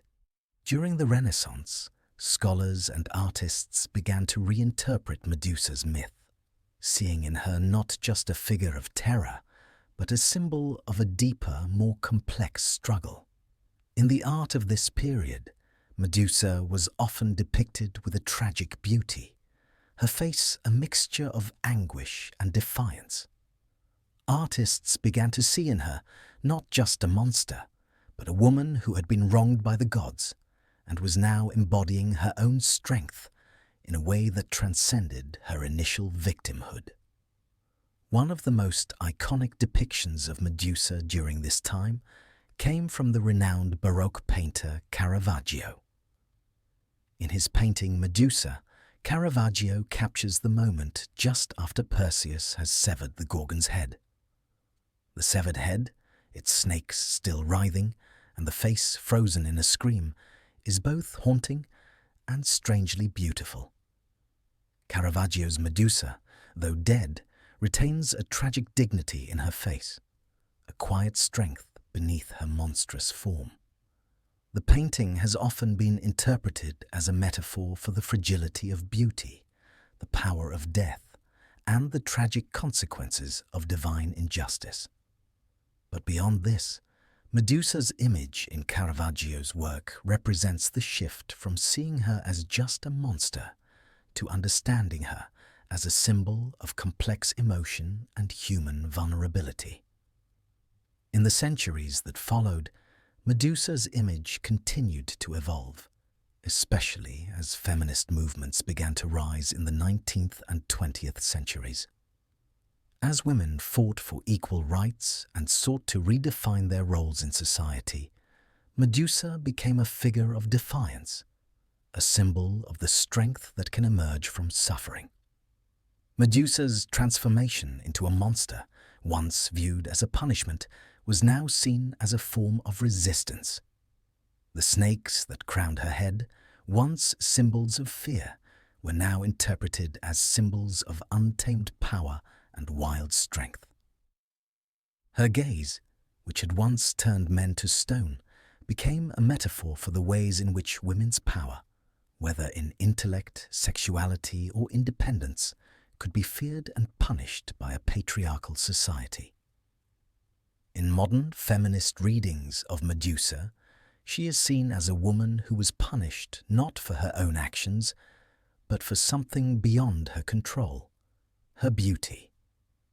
In many ways, Medusa's story becomes a commentary on the objectification of women in society and how beauty can both empower and imprison. Just as Medusa's beauty was once her greatest asset, it also became the reason for her downfall.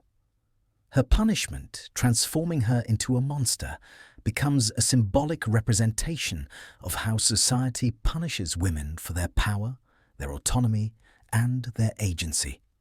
Medusa's legacy in the modern world extends far beyond feminist readings of her myth. In the realm of popular culture, Medusa has become a symbol of both power and transformation. In films, books, and video games, Medusa is frequently portrayed not just as a villain, but as a character with depth and complexity. Her myth is often revisited and reinterpreted, with new layers added to her story.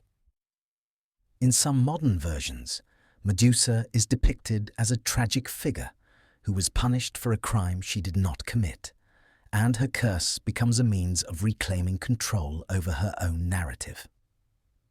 In the 21st century, Medusa has become a powerful figure in art, literature, and popular media.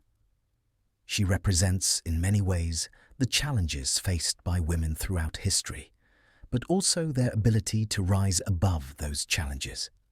Her transformation from a beautiful woman into a feared creature is a story of loss and reclamation, a reclaiming of power in a world that seeks to suppress it. Medusa has come to symbolize the strength that can arise from adversity and the power that comes from embracing one's own identity, even when that identity is misunderstood or feared by others. Through these cultural reinterpretations, Medusa has transcended her original role as a victim of divine retribution. She is no longer just the monster whose gaze can kill, but a symbol of resilience, strength, and transformation. The story of Medusa, once one of divine punishment and tragedy, has evolved into a story of empowerment, a story of a woman who, despite being wronged, refuses to be silenced and continues to define her own destiny. Medusa's myth is a reminder that even in the face of suffering, there can be strength, and that the very qualities that make someone a target for fear can also become the source of their greatest power. Through her, we are reminded that power is not always about domination, but about reclaiming control over one's own narrative, despite the forces that may seek to suppress it. Medusa's legacy, once defined by tragedy, has become a tale of transformation, one that continues to inspire and challenge the world to rethink the ways in which power, beauty, and identity are defined. As time marched forward, Medusa's myth did not fade into obscurity. Rather, it was reborn in a multitude of forms, adapting to the changing cultural landscape. From the classical era to the present day, Medusa has been reinterpreted in literature, film, and visual arts, her myth continually evolving to meet the sensibilities of each new era. Today, she stands as one of the most iconic figures in popular culture, not just as a figure of fear, but as a complex symbol of empowerment, resistance, and transformation.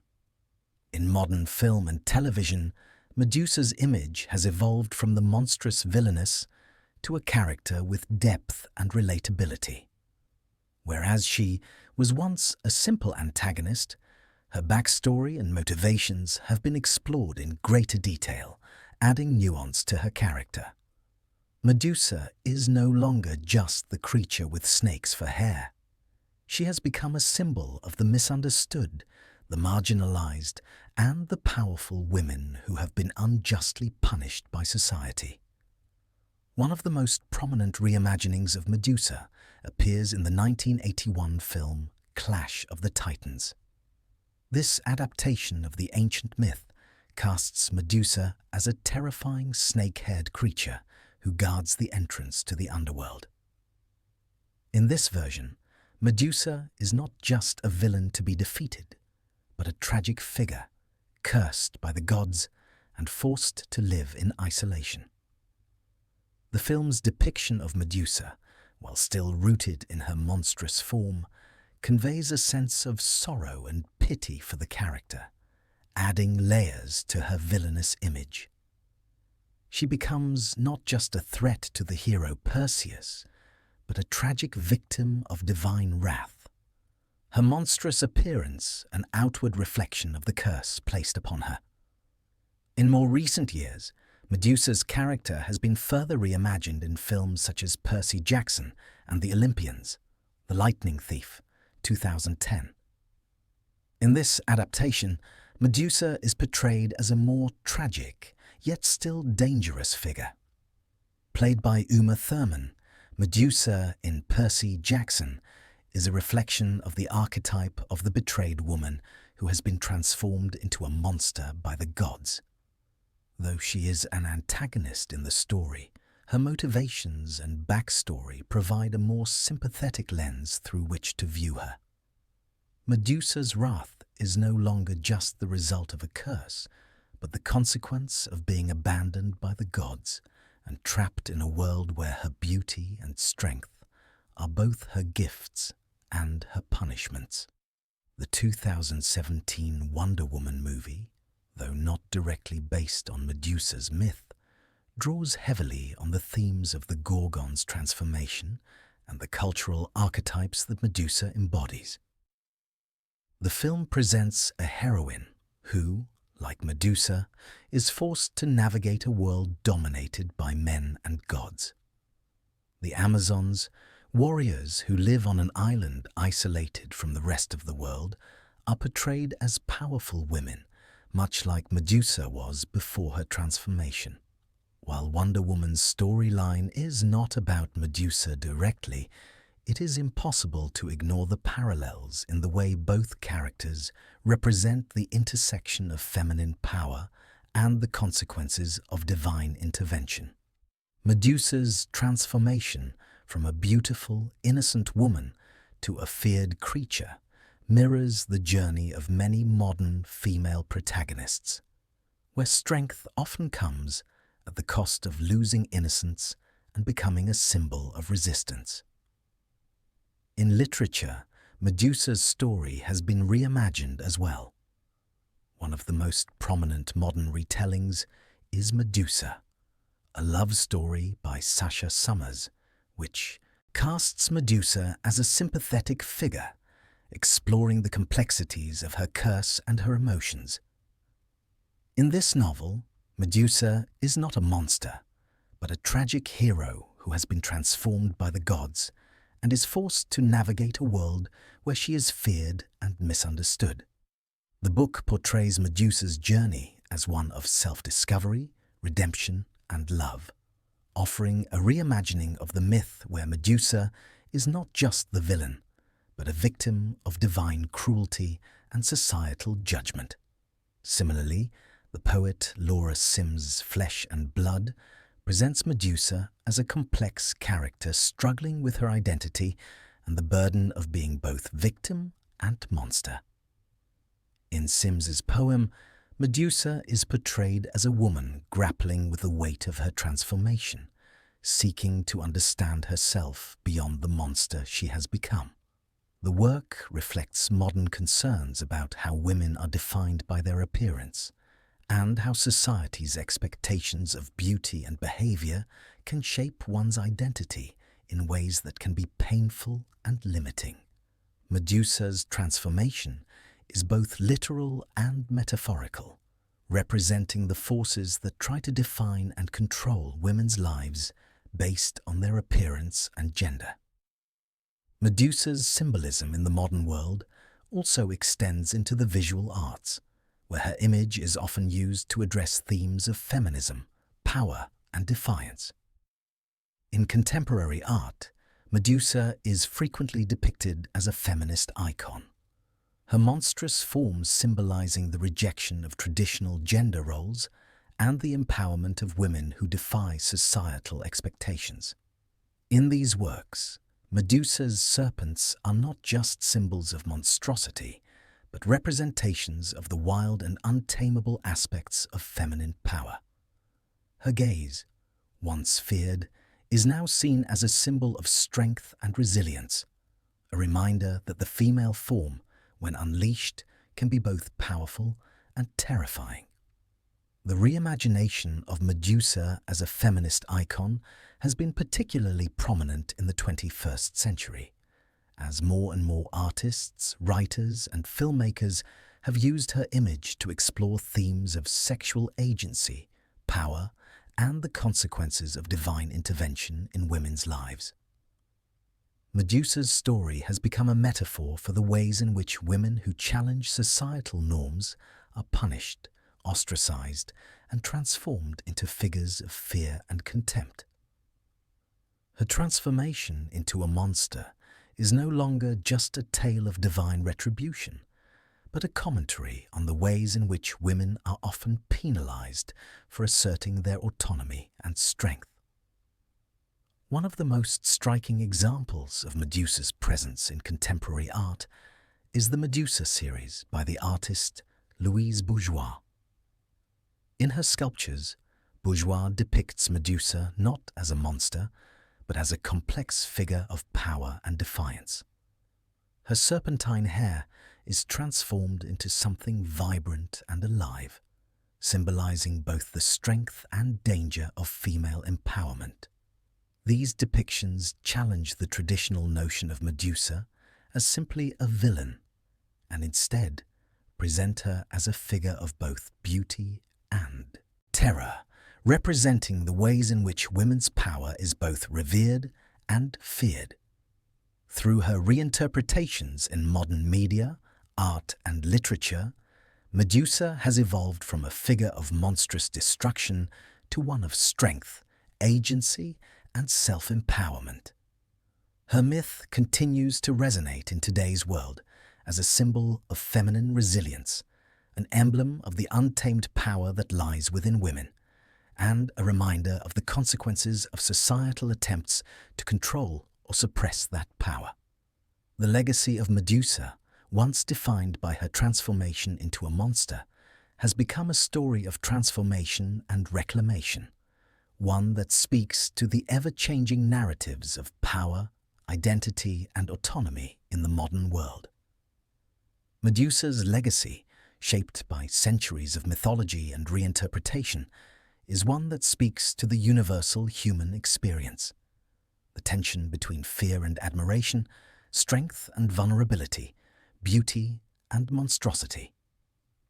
Throughout her mythological journey, Medusa has been depicted as both a feared creature and an object of awe.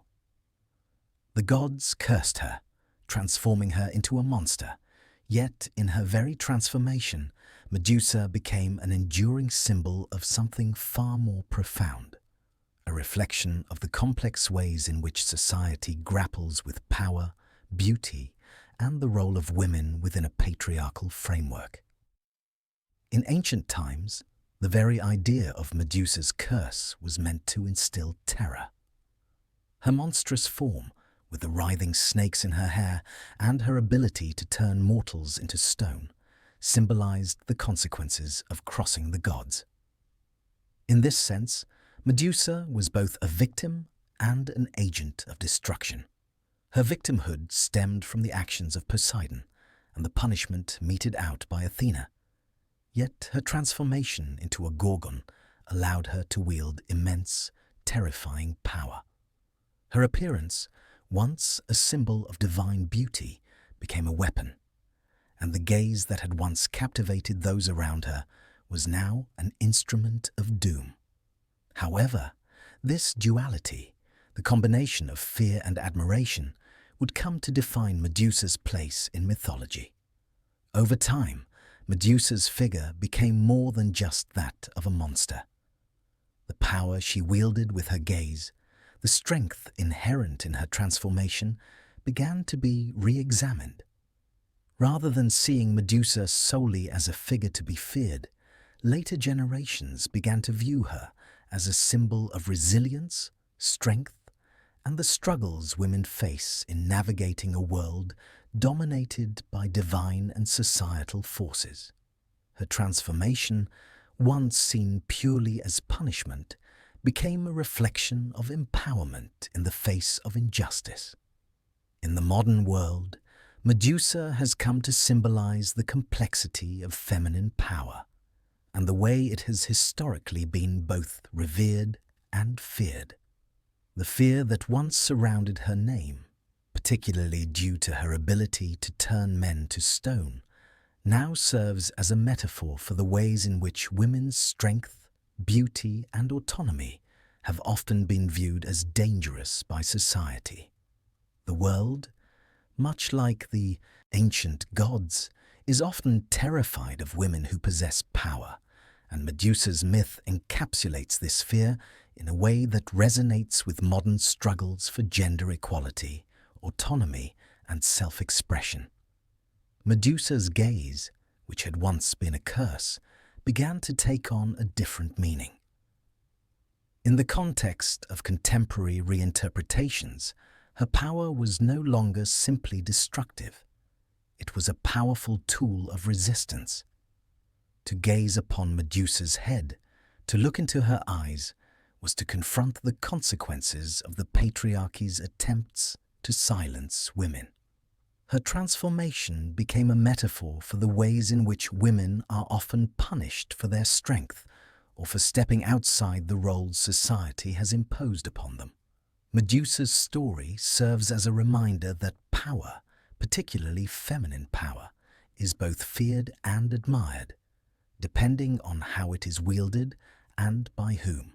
The intersection of fear and admiration, which has defined Medusa's legacy, is also reflected in the way she has been used as a symbol of empowerment in the modern feminist movement. Medusa's myth, originally a cautionary tale about the consequences of divine anger, has been reframed as a narrative about survival and strength. She is no longer seen solely as the monster that terrifies. She is now viewed as a symbol of endurance in the face of societal oppression. Her transformation, though painful and forced upon her by the gods, is also seen as an assertion of her autonomy and strength. Her ability to turn men to stone becomes a symbolic act of reclaiming power, a statement that those who attempt to control and silence her will ultimately face the consequences of their actions. Medusa's image, as both feared and admired, also reflects the larger cultural dynamics at play.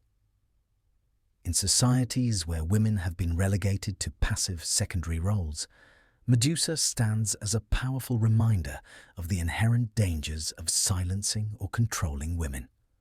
Her myth challenges the perception that women should be passive or submissive, instead celebrating the strength that comes from embracing one's own power. Medusa's curse, while tragic, is also a reflection of how women, especially those who defy societal norms, have historically been punished for asserting their strength and independence. In reclaiming Medusa, modern society has found a symbol of defiance and resilience. In literature and art, Medusa's dual nature, her fearsome power coupled with her tragic backstory, has inspired countless works that explore the themes of victimization and empowerment. One of the most striking examples is the use of Medusa in literature, where her character has been reimagined as a figure of both horror and sympathy. Authors and poets have explored the complexities of her curse, often portraying her as a misunderstood figure who was wronged by the gods and who, in her transformation, found a form of strength that had previously been denied to her. Her story is no longer just a tale of punishment, but one of resistance as she takes control of her own fate, despite the injustice that has been wrought upon her. Medusa's legacy in the arts, particularly in contemporary feminist movements, is particularly powerful. Artists and activists alike have embraced her image as a way of challenging patriarchal systems and advocating for the recognition of women's agency. Her image, once one of terror and horror, has been transformed into one of strength, rebellion, and resilience. Medusa's struggle to reclaim her identity, to redefine herself beyond the monstrous image the gods had created, mirrors the struggles of women everywhere to assert their independence and to claim space in a world that has often tried to silence them. Through Medusa, we see the intersection of fear and admiration play out across generations. She is both a victim of the gods' cruel whim and a symbol of the power that can arise from suffering. In reclaiming Medusa's story, modern culture has transformed her from a figure of horror into one of admiration, a symbol of empowerment for all those who have been silenced, misunderstood, or punished for their strength. She has become a timeless icon, reminding us that power, when properly understood, is not something to be feared. It is something to be embraced. As Medusa's myth continued to evolve throughout the centuries, so too did the ways in which her image was used by different cultures, particularly in the realm of symbolism. While the Gorgon's gaze could turn men to stone, the severed head of Medusa, which carried the power of that deadly stare, transformed from a tool of punishment into a symbol of both protection and defiance. Medusa's legacy, once solely defined by tragedy, shifted over time into something more complex, a reminder of the protective powers that could be wielded by women who had been unjustly harmed or marginalized. In ancient Greece, Medusa's head was often depicted in art and placed in prominent locations as a means of warding off evil. It became a powerful amulet used to protect homes, temples, and cities from harm. The most famous example of this is the depiction of Medusa's head on shields, statues, and even coins. This powerful image was not just about fear. It was about the ability to use fear as a tool for protection. Medusa's gaze, once lethal to mortals, now served as a symbol of divine power that could guard against evil forces. The Greeks, in particular, placed Medusa's head on their shields to offer protection in battle, hoping that the terrifying image would intimidate their enemies. It became a symbol of strength, both physical and divine. In this way, Medusa's head took on a new meaning. It was no longer just the representation of a cursed woman, but a means of deflecting harm, a powerful symbol that was as much about power as it was about protection. In the hands of warriors and rulers, Medusa's image became a form of defense, both a literal and figurative weapon, against the forces that sought to destroy. This dual nature of Medusa's head, its ability to both destroy and protect, served as a powerful metaphor throughout the ancient world. The image of Medusa's face, with its serpents and piercing eyes, spoke to the balance of destruction and preservation. In this sense, the symbolism of Medusa's head reflected a world where the forces of creation and destruction were often intertwined. The gods, who had cursed Medusa and turned her into a monster, were also the creators of the power that her head now represented. Her transformation was not just a punishment, but the birth of a power that could be used to both protect and challenge. Medusa's head, however, was not simply a tool for the protection of the physical world. It also began to take on symbolic significance in terms of personal and societal defense. The Gorgon's power became a symbol of resistance against oppression, against harm, and against the silencing of the vulnerable. In this modern context, Medusa's head represents a defense against patriarchal systems that seek to control or silence women. It is the symbol of a woman who has been wronged, but who, through her transformation, gains the strength to turn her pain into power. Medusa's curse, in this sense, becomes not only a symbol of victimhood, but of defiance. The feminist readings of Medusa's myth often focus on this very duality, the way in which a woman's pain, suffering, and punishment can ultimately lead to her empowerment.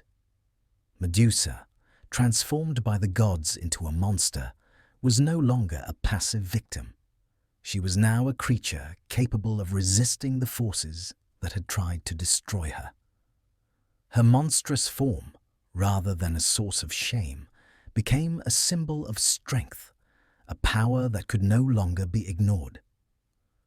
By embracing her transformation, Medusa was able to reclaim her agency. She may have been punished for her beauty, but her curse allowed her to turn her suffering into something formidable. The act of defense, in this case, was not just about physical protection, but about asserting her right to exist and to control her own fate. Medusa's head, then, represents this complex form of resistance, a resistance that is not just physical, but ideological. It symbolizes the strength that can emerge when women confront the powers that seek to silence them.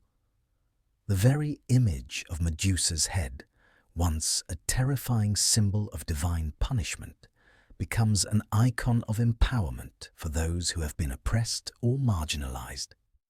It is a reminder that the power to defend oneself and the power to defend others lies not in the absence of pain, but in the ability to transform that pain into strength.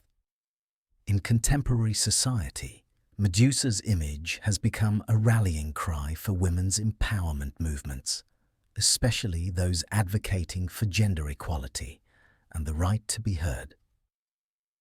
The Enduring Me Too movement, for example, has adopted Medusa's image as a symbol of resistance against sexual violence and the silencing of women. In this context, Medusa represents the woman who has been victimized but refuses to be controlled or diminished by her experience. Her image has become a symbol of the strength and resilience that women possess, even when the world seeks to diminish them. By taking ownership of her story, Medusa becomes a powerful force, a force that can defend against the forces of harm and injustice. The artistic depictions of Medusa, especially in feminist art, also explore the dual nature of her head as both a weapon and a symbol of self-defense.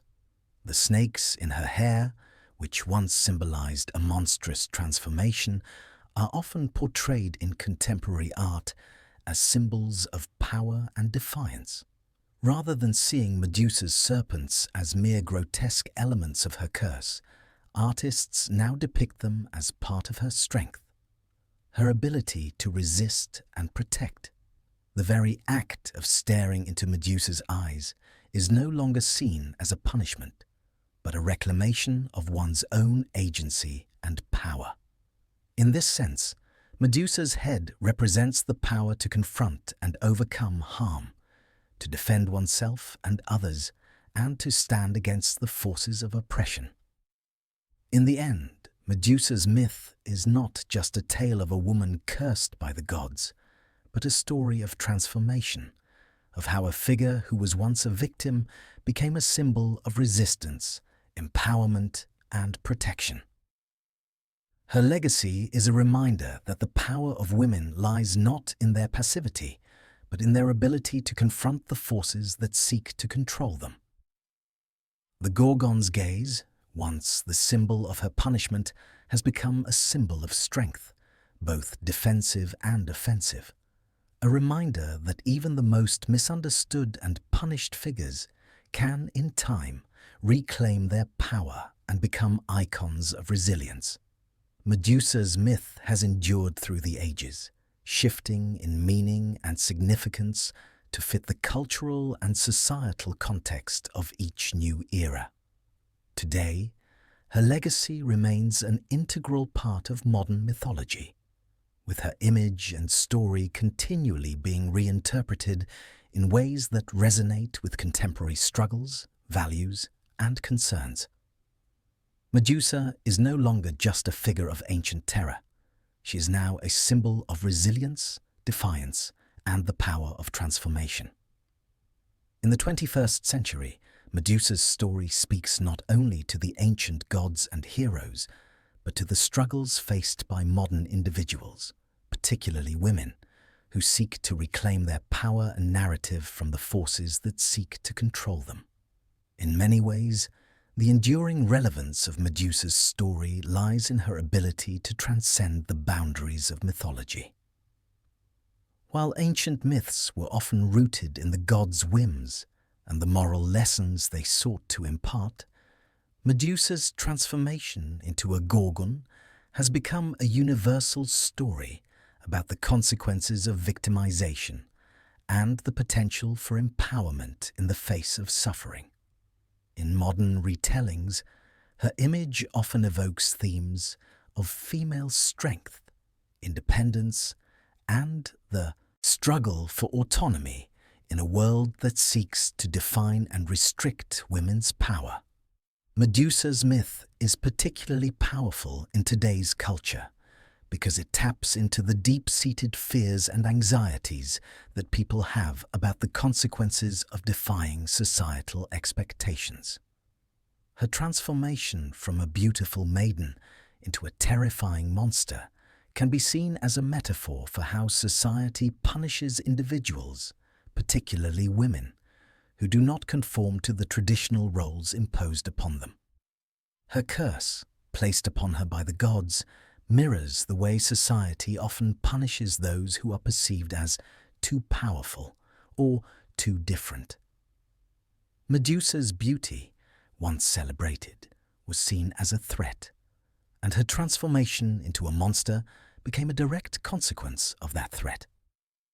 Similarly, modern women who challenge the norms of beauty, behavior, and power are often subjected to harsh judgment, discrimination, and violence. In modern mythology, Medusa is often reimagined as a figure who has reclaimed her agency, taking ownership of her transformation and using her newfound power to assert her independence. In many of these reinterpretations, Medusa is no longer a passive victim of divine wrath, but an active force who, despite the punishment she endured, finds ways to wield her power in the face of adversity. The snakes that crown her head, which were once symbols of monstrosity, are now symbols of strength, wild, untamable, and free from the control of the gods. Her gaze, once a weapon of destruction, becomes a metaphor for the ways in which women can use their own strength to protect themselves and fight back against the forces that seek to oppress them. Medusa's role in modern mythology extends beyond feminist readings, however. Her story is also a tale of transformation, of the power that can arise from suffering and adversity.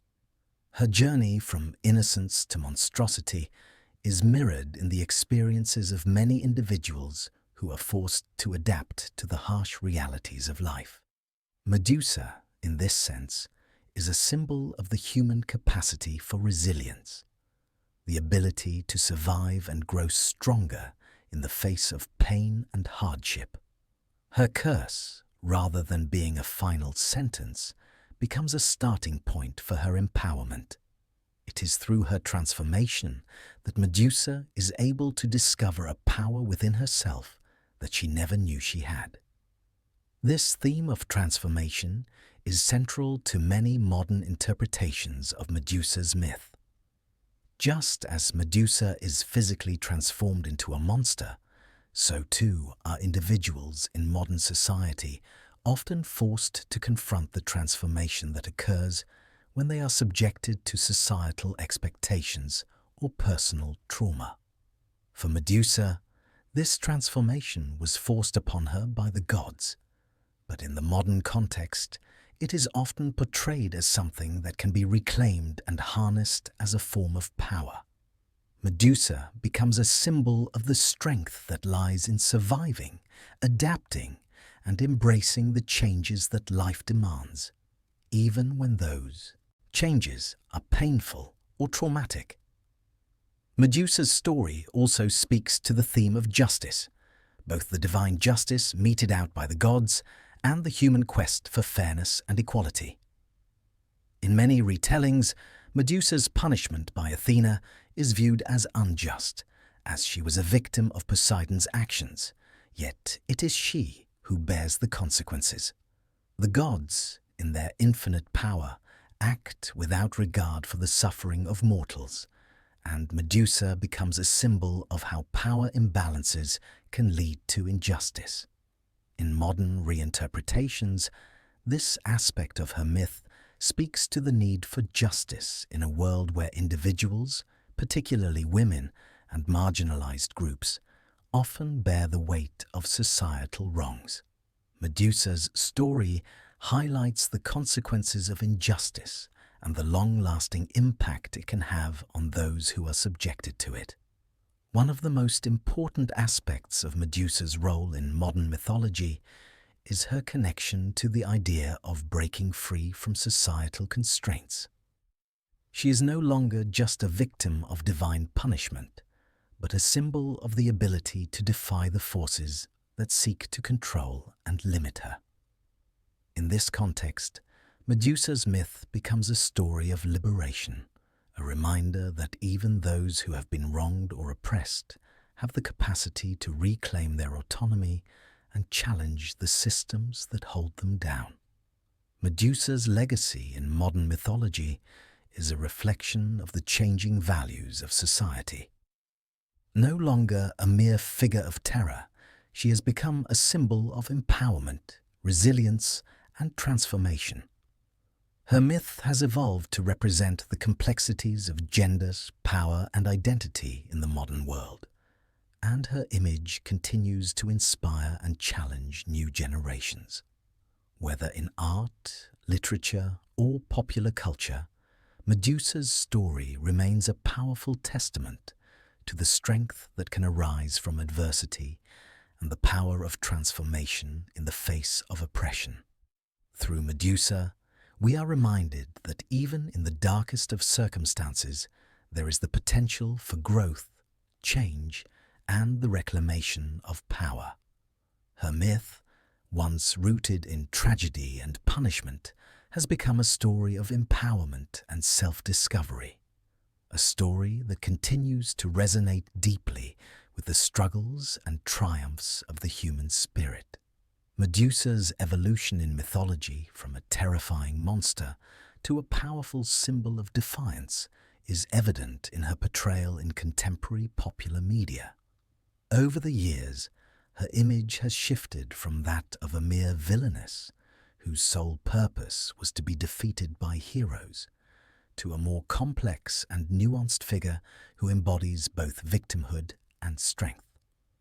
Today, Medusa's myth has found new life in films, television shows, books, and graphic novels, where her legacy is explored in ways that resonate with modern audiences. These reimaginings not only make her a figure of fascination, but also offer new interpretations of power, justice, and identity in a rapidly changing world. Medusa's story has long been a part of the cinematic tradition, but in the 21st century, her portrayal has undergone significant transformations. In films such as Clash of the Titans, 2010, and its 1981 predecessor, Medusa remains a fearsome monster, but with new layers of depth and complexity. In these adaptations, Medusa is more than just an obstacle to be overcome by the hero Perseus. She is a tragic figure, cursed by the gods and left to live in isolation. Her monstrous appearance is no longer just a sign of her villainy, but a reflection of her pain and suffering. The films acknowledge her tragic backstory and show her as a victim of circumstances beyond her control.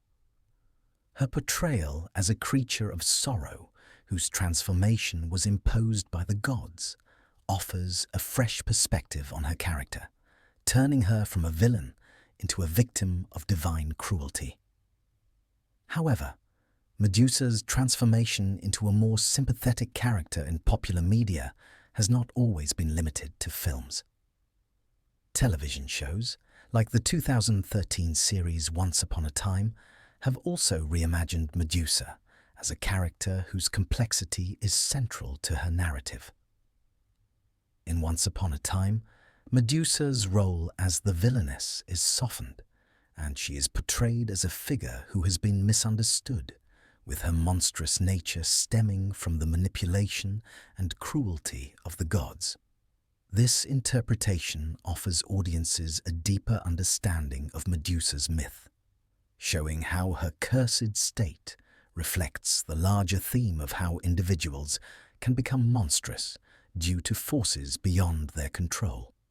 Medusa's image has also appeared in the world of comics and graphic novels, where she has been reinterpreted as both a heroine and a tragic figure. In the graphic novel Medusa, The Return, the character is portrayed not as a villain, but as a misunderstood being who is both victim and survivor.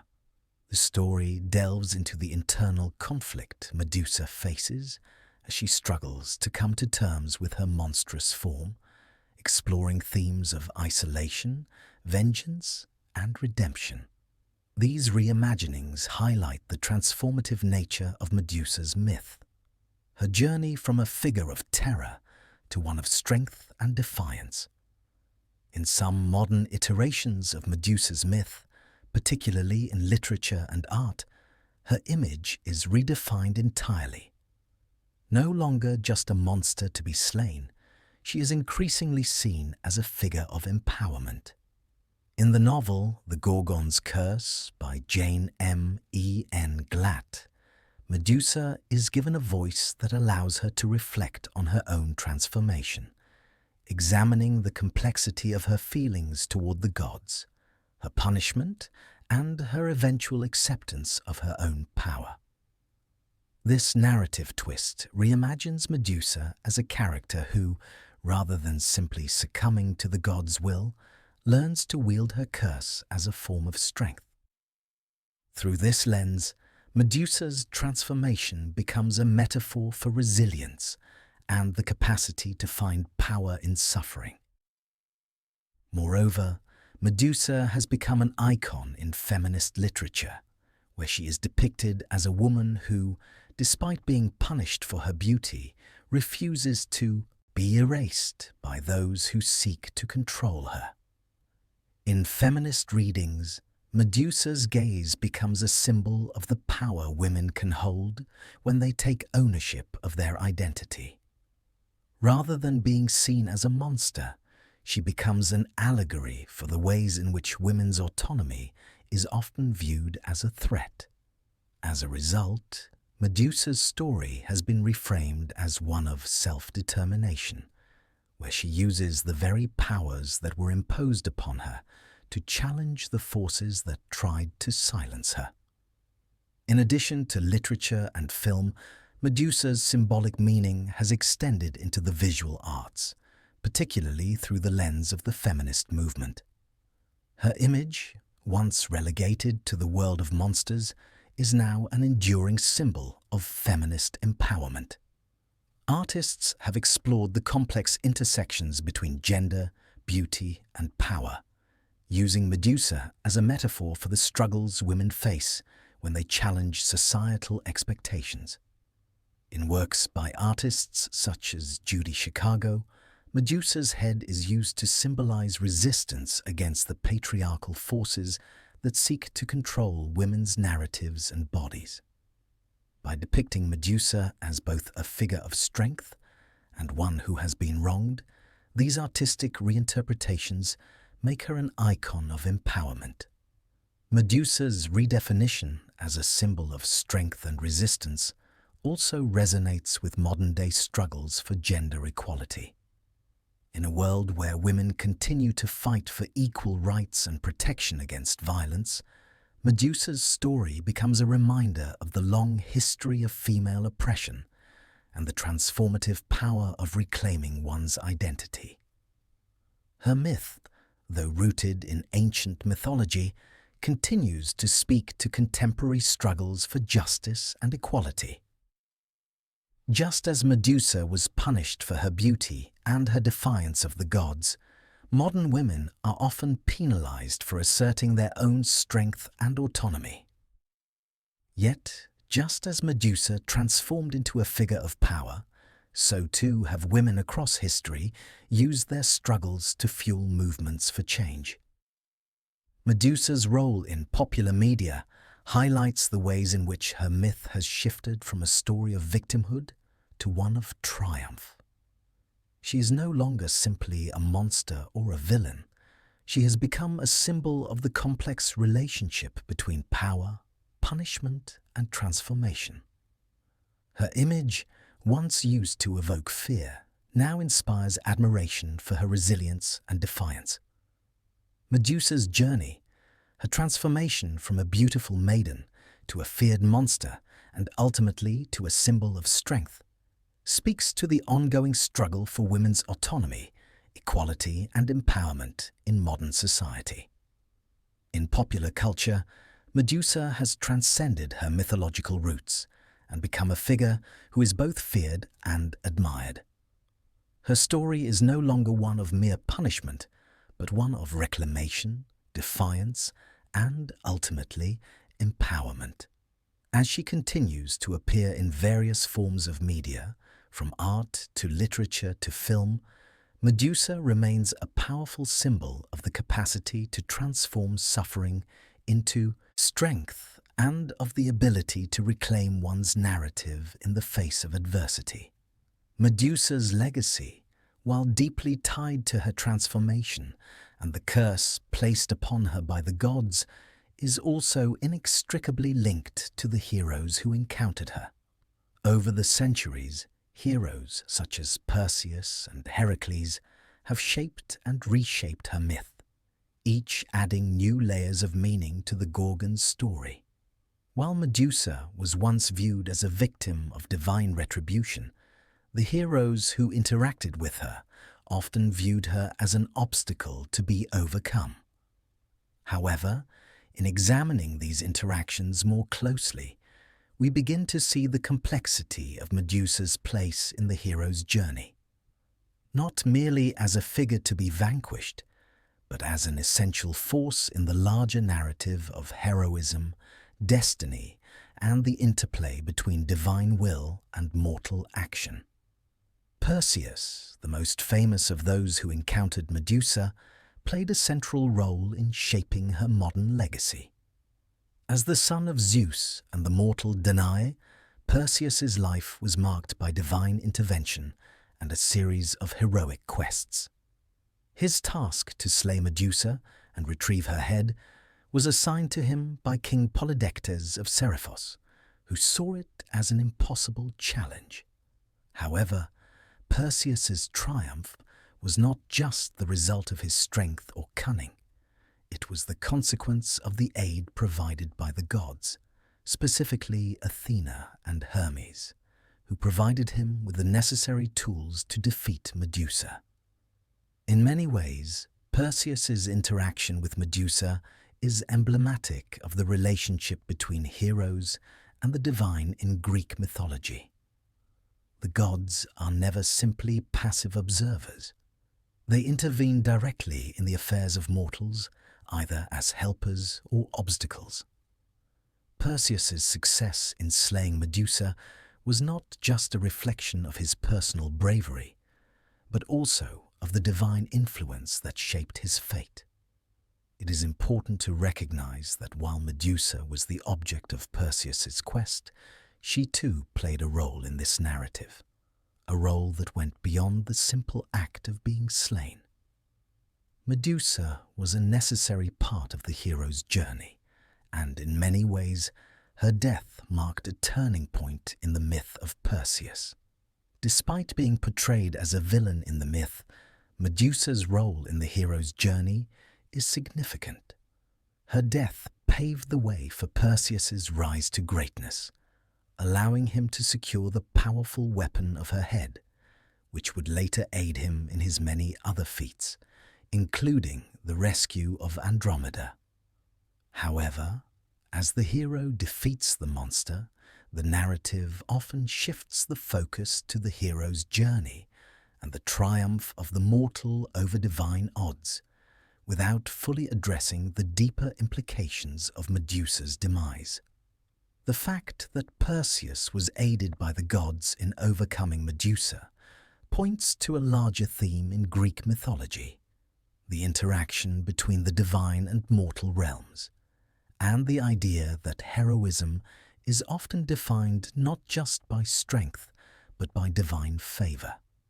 Yet, while Medusa's death serves as a critical turning point in Perseus's myth, it also highlights a persistent theme in many heroic narratives: the moral ambiguity of the hero's actions.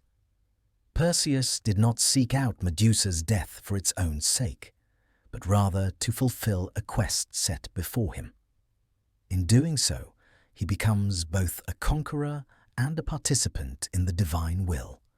And, in a sense, Medusa's death is not just the end of a villainous monster, but the culmination of a series of divine machinations. Medusa's role as the defeated figure in this tale reflects the broader themes of Greek mythology, where the gods often manipulate mortal lives, making them both heroes and pawns in a cosmic game.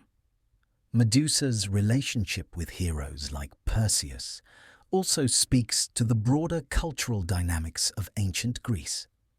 The myth of Medusa was not just a tale of divine punishment. It was also a reflection of how societies viewed monstrous figures, especially those who were female. In ancient times, women who challenged traditional gender roles or were perceived as too powerful were often demonized, portrayed as monstrous or dangerous. Medusa's myth, with its themes of beauty, jealousy, and punishment, encapsulates the tensions between societal expectations and personal autonomy. The hero's quest to defeat Medusa can be seen as a metaphor for how society seeks to silence those who defy its norms, particularly women. Heracles, too, interacted with the legacy of Medusa in his own mythological journey. While he did not confront Medusa directly in his 12 labors, his association with Medusa's head highlights the lasting power of her curse and the way her legacy shaped future generations. Heracles' use of Medusa's head in some of his battles demonstrates that her influence, even in death, was far-reaching. The hero's use of the head to turn his enemies into stone underscores the dual nature of Medusa's power, both a weapon of destruction and a symbol of divine favor. Her legacy, much like Perseus's, is both shaped and defined by the actions of heroes. This intersection between Medusa's myth and the heroes who interacted with her reveals the complexity of her legacy. Medusa was more than just a monster to be defeated. She was a catalyst in the journeys of heroes like Perseus and Heracles.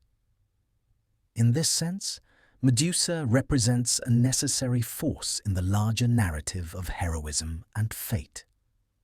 Without Medusa's curse, there would be no hero's journey, no divine intervention, and no triumph over seemingly insurmountable odds.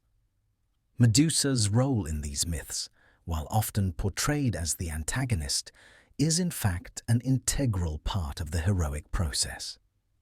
By understanding Medusa's relationship with heroes, we gain a deeper appreciation of her role in the larger narrative of mythology. She was not just a passive figure to be defeated. She was an active force in the stories of the gods and mortals. Her death, while tragic, was not the end of her influence. Instead, it marked the beginning of her transformation into a symbol of power and defiance, as her image would live on long after her demise. Medusa's legacy, as both a monster and a symbol, continues to inspire and provoke thought in contemporary society. challenging us to reconsider the nature of heroism, punishment, and power. Medusa's gaze is one of the most iconic elements of her myth. The power to turn anyone to stone with a mere glance is not only the physical manifestation of her curse, but also a symbol of the larger forces at play in Greek mythology. The forces of divine retribution, the control of beauty and power, and the ways in which feminine strength is often feared and punished. Medusa's gaze transcends the literal and becomes a metaphor for the transformative, often dangerous potential of female power. Over time, this gaze has come to represent not just petrification and destruction, but the ability to challenge, resist, and redefine one's place in a world that seeks to control and silence. In ancient Greek mythology, the female gaze was a powerful force, one that could disrupt the natural order, topple gods, and shift the balance of power. Medusa's transformation from a beautiful maiden into a gorgon with the power to petrify is not just a tragic story of divine punishment, but a commentary on how society deals with women who possess power. In Medusa's case, beauty, once seen as a gift, becomes a threat, and her curse reflects society's deep-seated fear of powerful women. Her gaze becomes not just a weapon to be feared, but a reflection of the ways in which women's strength, autonomy, and sexuality are often punished by those in power. Throughout Greek mythology, women who defied societal expectations or challenged male authority were often depicted as monstrous figures who could not be controlled. Medusa's curse is a direct result of such defiance. After being violated by Poseidon in Athena's temple, Medusa was punished by the goddess, whose jealousy and anger transformed her into a gorgon. Athena's punishment was not just about Medusa's beauty. It was about her autonomy, her ability to captivate and bewitch, which was seen as dangerous. Medusa's gaze becomes a reflection of this power, the ability to transform, to change the world around her, even if it is through destruction.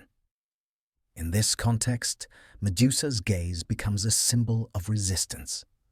As a victim of divine retribution, she loses her innocence, but gains something else, a power that cannot be ignored. Medusa's transformation is, in some ways, a metaphor for the reclaiming of female agency. What was once a source of admiration, her beauty, becomes a weapon of fear, and with that weapon comes the ability to change the world. Her gaze, capable of turning men to stone, challenges the very idea of passivity that women in mythology are often forced to embody. She is no longer the object of male desire. Instead, she becomes the agent of her own fate, able to assert her power over those who once sought to control or possess her. In modern reinterpretations of Medusa's story, her gaze is often portrayed as a metaphor for the power of women to defy societal expectations and take control of their own lives. Medusa's curse becomes a symbol of how society punishes women who are too powerful, too independent, or too sexually liberated. Her gaze, once feared as a weapon of destruction, becomes a tool of empowerment. It is through this lens that Medusa's myth is reimagined in contemporary media. Her gaze is not just a source of terror, but a reflection of the strength that comes from embracing one's own power, regardless of how society might view it. In feminist literature, Medusa's gaze has been explored as a symbol of the power women possess when they reject the roles that society has assigned to them. The gaze becomes a form of expression, a way for women to assert their own identity and challenge the norms that seek to silence them. Medusa's transformation into a monster is no longer seen purely as punishment, but as an assertion of her autonomy, a rejection of the passive role that society often demands of women. Through her gaze, Medusa takes control, and this act of control becomes her power, one that cannot be easily undone by those who fear it. Medusa's gaze also represents the complex relationship between beauty and power. In ancient Greek society, beauty was often seen as a source of power, particularly for women. However, this power was fleeting and conditional. Beauty was not something that a woman could control. It was something that could be used to manipulate or control her. Medusa's transformation into a monster reflects this dynamic.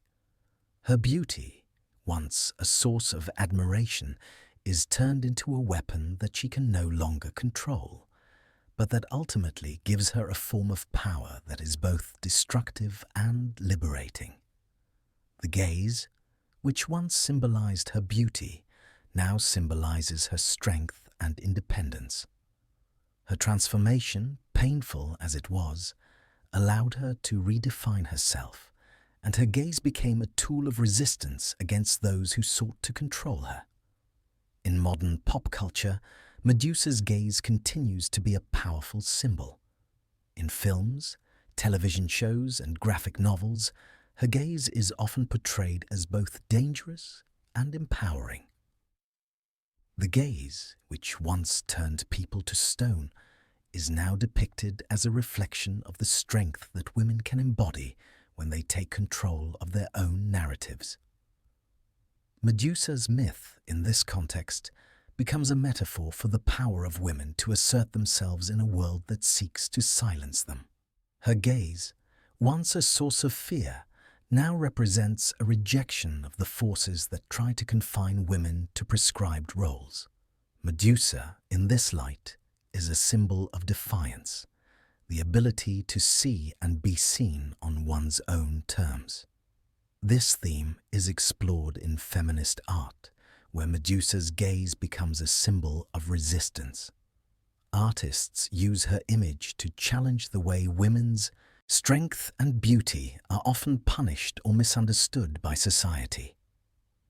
Medusa's gaze is not just a weapon. It is an act of self-definition, a way for women to claim their own power and reject the limitations placed upon them. In this reimagined context, Medusa's myth is no longer just a tale of tragedy and punishment. It is a story of empowerment, a story that resonates deeply with the struggles of women who are learning to embrace their own strength and assert their own identity. Medusa's gaze, once feared, has now been reclaimed as a symbol of feminine power, autonomy, and defiance. Her myth, though rooted in ancient tragedy, has evolved into a story of transformation, a story that continues to inspire and provoke thought in the modern world. The evolution of Medusa's myth has had a profound impact on the way we understand female archetypes in both ancient and modern contexts. Once the epitome of monstrous beauty and terror, Medusa's legacy has transcended her original role as a villain, becoming a complex archetype that has been reimagined and redefined in contemporary culture. Her journey from a feared monster to a symbol of empowerment and resilience is emblematic of the broader societal shifts in the understanding of women, power, and identity. Today, Medusa has become a role model in certain circles, not for her fearsome abilities, but for her embodiment of defiance, independence, and transformation. In ancient mythology, Medusa was a figure to be conquered, a villainous character whose power was something to be feared and subdued by the hero. Her gaze turned men to stone. Her serpentine hair was a symbol of monstrous transformation, and her very presence was the manifestation of divine wrath. To the ancient Greeks, Medusa's transformation was a punishment, a result of her beauty being deemed a threat by the gods. But as the centuries have passed, Medusa has evolved into something more than just a villain. In modern times, she has come to represent something much more complex. A figure whose power comes from her pain, her transformation, and her ability to challenge the forces that seek to control her. Medusa's archetype has become a symbol of the broader struggle faced by women throughout history, particularly women who challenge societal expectations.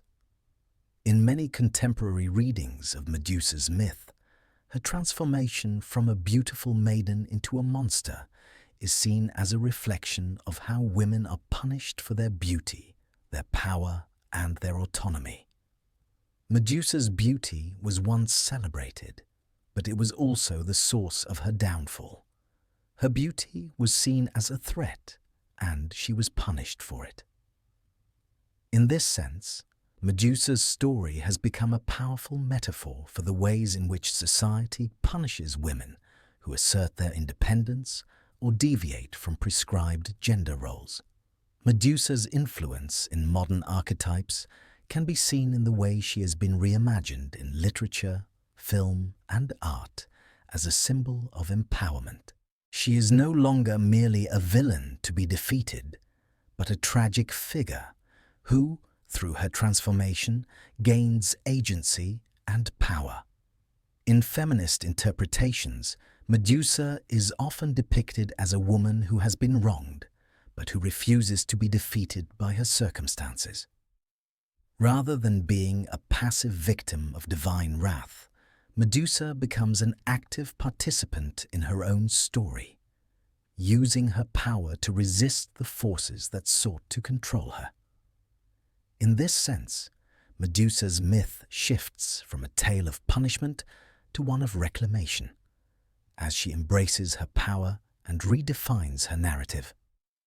In literature, Medusa's character has been reimagined in various ways, often as a symbol of resilience and transformation.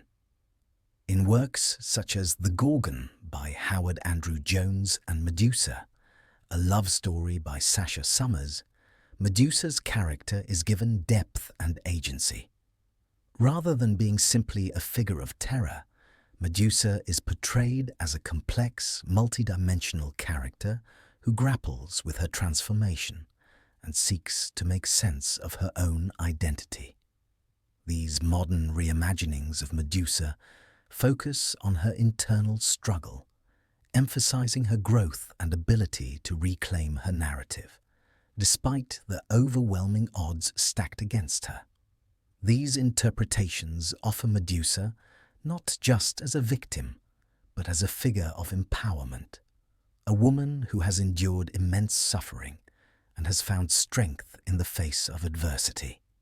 Medusa's image as a misunderstood figure has also been explored in art, particularly in feminist art movements. In these reinterpretations, Medusa is no longer the traditional monster, but a symbol of feminine strength. Her once dreaded gaze is now depicted as a force that empowers rather than destroys. Artists have used her image to challenge traditional notions of beauty, gender, and power. In works by artists such as Judy Chicago, Medusa's head becomes a symbol of resistance against patriarchal systems that seek to control women's bodies and narratives.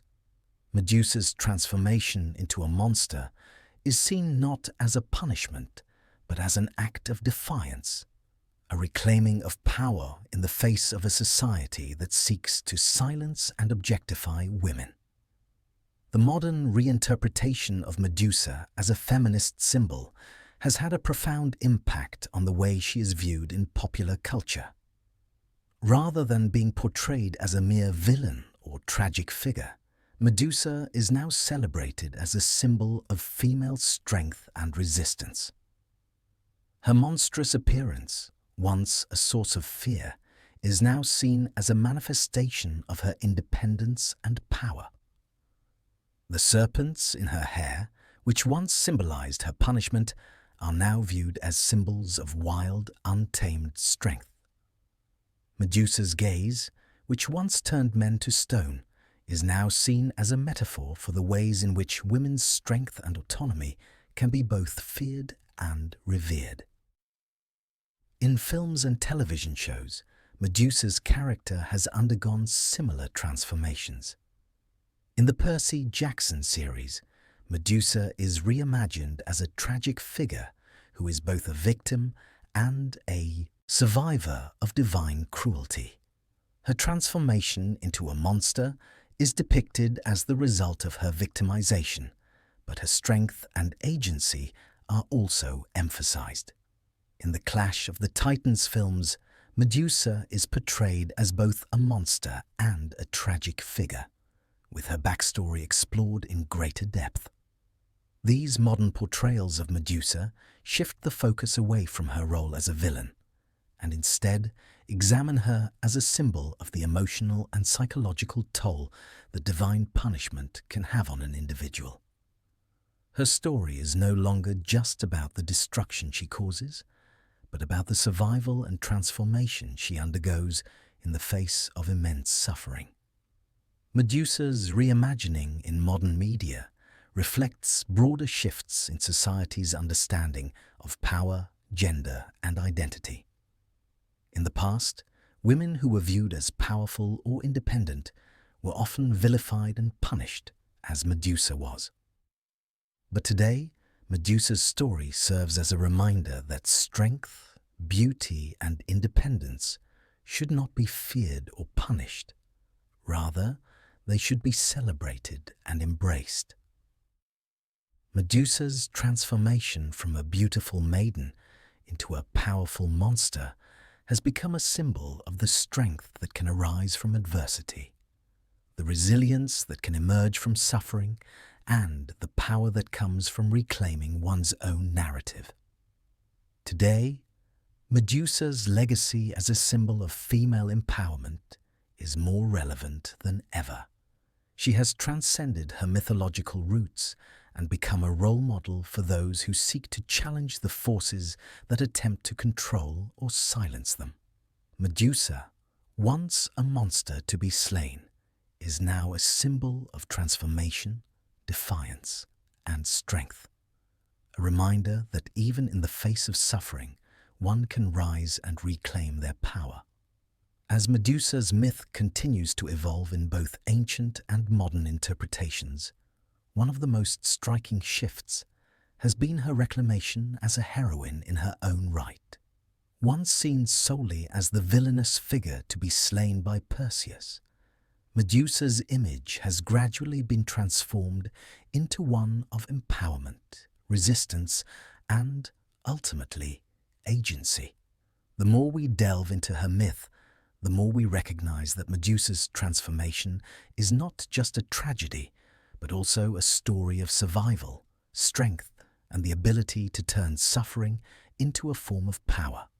In classical interpretations, Medusa was punished for something she did not control, her beauty, which led to her violation by Poseidon.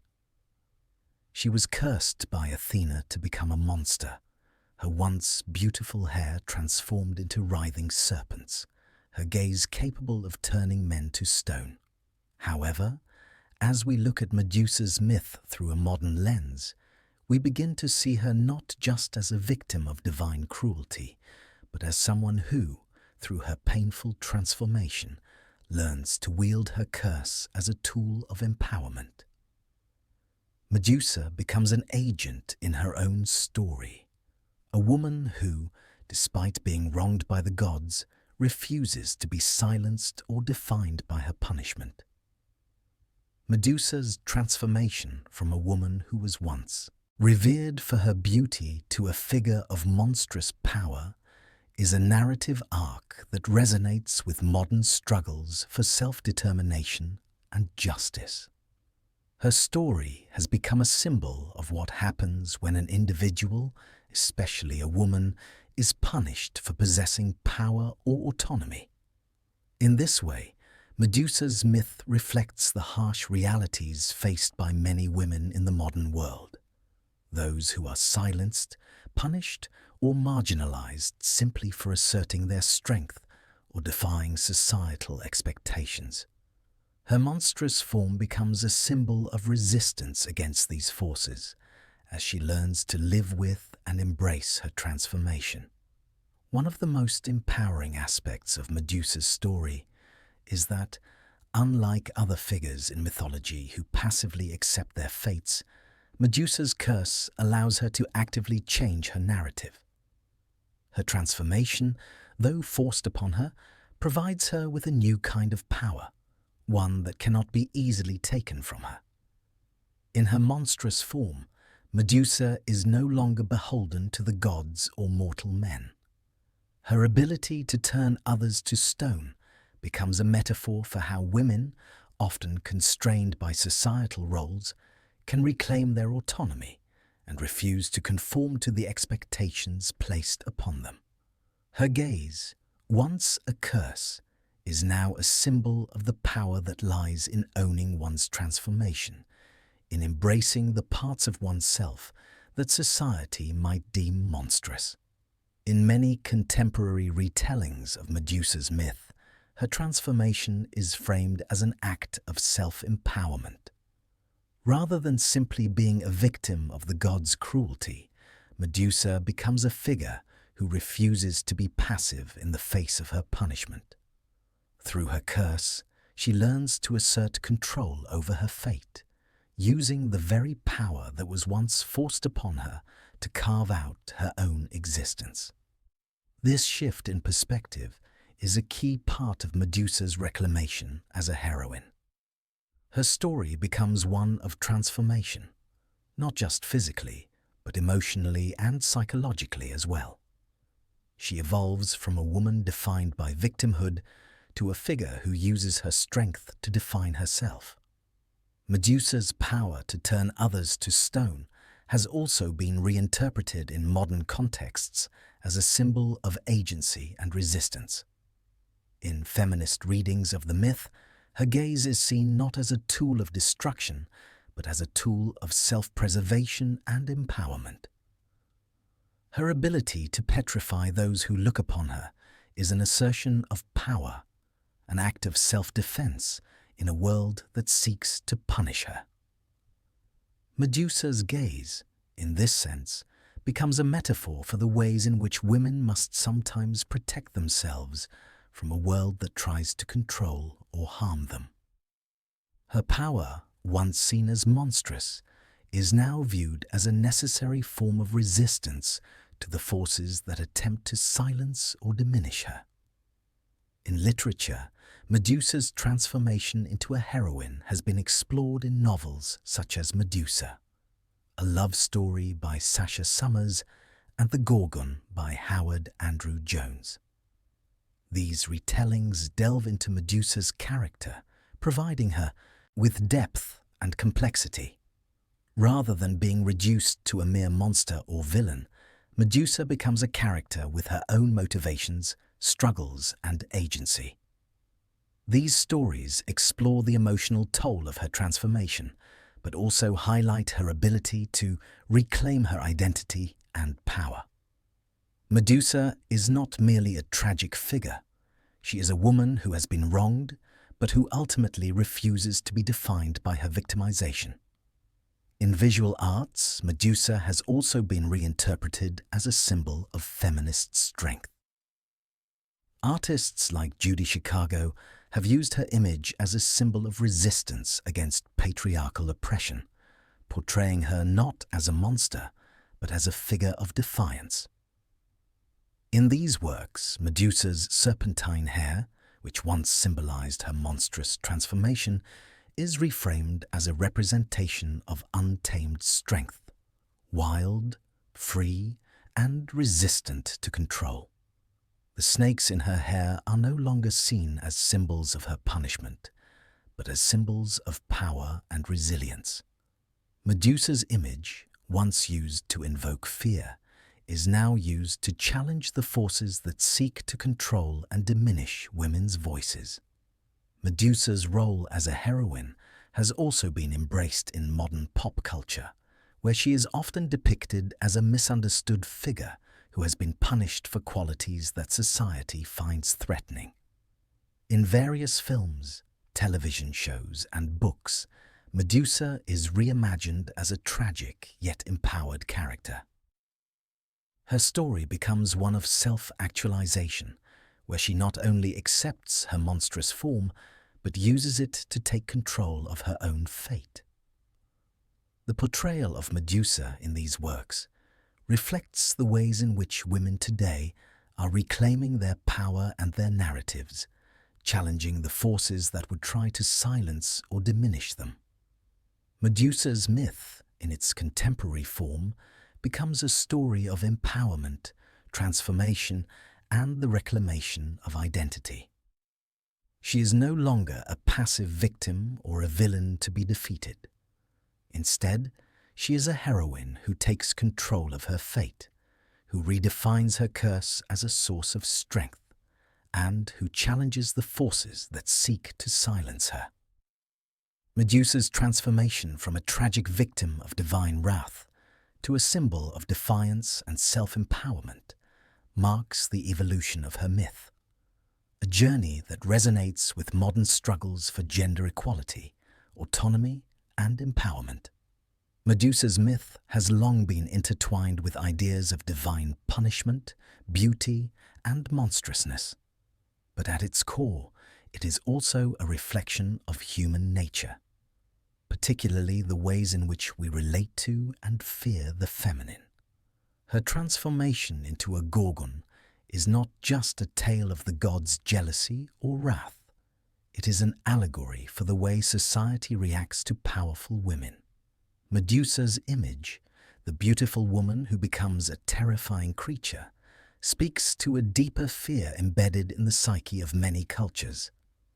The fear of women who do not fit into prescribed roles.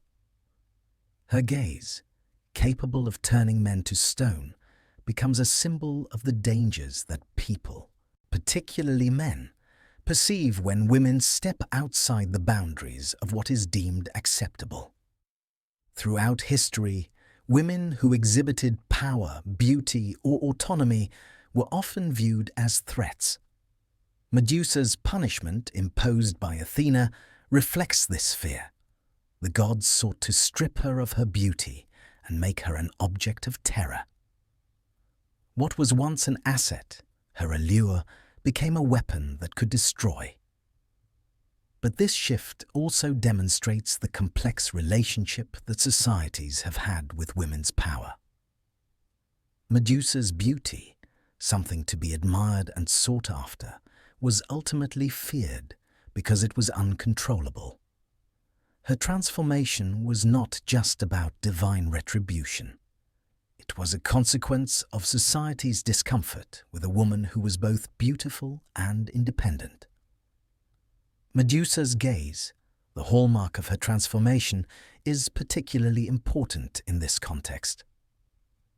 The power of her stare lies in its ability to petrify, to freeze in place the very thing that gazes upon it. This act of turning living beings to stone is not just a literal punishment, but a metaphorical one as well. The petrification represents the stifling of life, of agency, and of movement. When Medusa's gaze turns men to stone, it symbolizes the way society tries to neutralize and immobilize that which it fears. The feminine, represented in Medusa as beauty, autonomy, and power, is often paralyzed by the very systems that seek to control it. Her gaze becomes a metaphor for how society forces women into passive roles, how it tries to render them stone by stripping away their agency. The fear of the feminine that Medusa represents is not limited to ancient times. It continues to reverberate in modern society.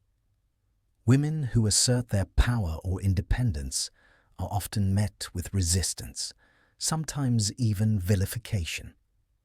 The modern feminist movement, which has sought to reclaim power and autonomy for women, reflects the very themes present in Medusa's myth. Just as Medusa was punished for her beauty and strength, modern women are still punished for stepping outside the traditional roles society expects them to play. Medusa's story resonates with the struggles of women today, who continue to face judgment and punishment for being too bold, too powerful, or too independent. Medusa's myth, therefore, becomes a reflection of the tensions between power and control, beauty and fear, and agency and passivity. Her transformation is both a punishment and a reflection of society's deep-seated discomfort with women who do not conform to societal norms. The god's intervention in Medusa's life is a manifestation of this fear. The idea that powerful women must be contained, neutralized, or destroyed in order to maintain the social order. But in her transformation, Medusa is also given power, an agency that cannot be easily taken from her. Her gaze, once a weapon of fear, becomes a symbol of strength, resistance, and transformation. The deeper symbolism in Medusa's myth is not only about the fear of women who defy the status quo, but also about the inevitability of change. Medusa's transformation is an irreversible process. Once she becomes a Gorgon, she is forever altered. Her beauty is no longer something to be admired, but something that has been turned into a weapon. In this sense, Medusa represents the way in which women's identities are often shaped and reshaped by external forces. Whether those forces be societal expectations, the whims of the gods, or patriarchal systems of control. Her transformation is an allegory for the ways in which women are often forced to adapt to the roles that society imposes upon them, even when those roles are limiting or destructive. Yet, while Medusa's transformation may appear tragic, it is also a story of resilience. In her monstrous form, Medusa is no longer defined by the beauty that once defined her. Instead, she becomes something more powerful, something that cannot be ignored or controlled. Her transformation is an assertion of her strength, a rejection of the forces that sought to control her. In many ways, Medusa becomes a symbol of the ability to redefine oneself in the face of adversity. Her identity is no longer shaped by the gods or society. It is now shaped by her own agency and power. In modern retellings of Medusa's myth, her transformation is often framed as an act of self-definition. The curse that was once imposed upon her is no longer something that diminishes her, but something that allows her to reclaim her own narrative. The serpents in her hair, which were once symbols of her monstrous transformation, are now seen as symbols of her power. Medusa's gaze, once feared, is now embraced as a reflection of her autonomy. She is no longer the object of divine punishment. She is the agent of her own fate. Medusa's myth speaks to the larger question of how societies define power and how those definitions affect women. The transformation from beauty to monstrosity represents the societal need to control women's power by turning it into something that can be feared, neutralized, and ultimately controlled. But in Medusa's myth, there is also an underlying message of empowerment, the idea that even in the face of punishment and transformation, one can reclaim one's power. Her myth becomes a testament to the strength and resilience of women who, despite being punished for their autonomy and beauty, find ways to assert their power and take control of their own narratives.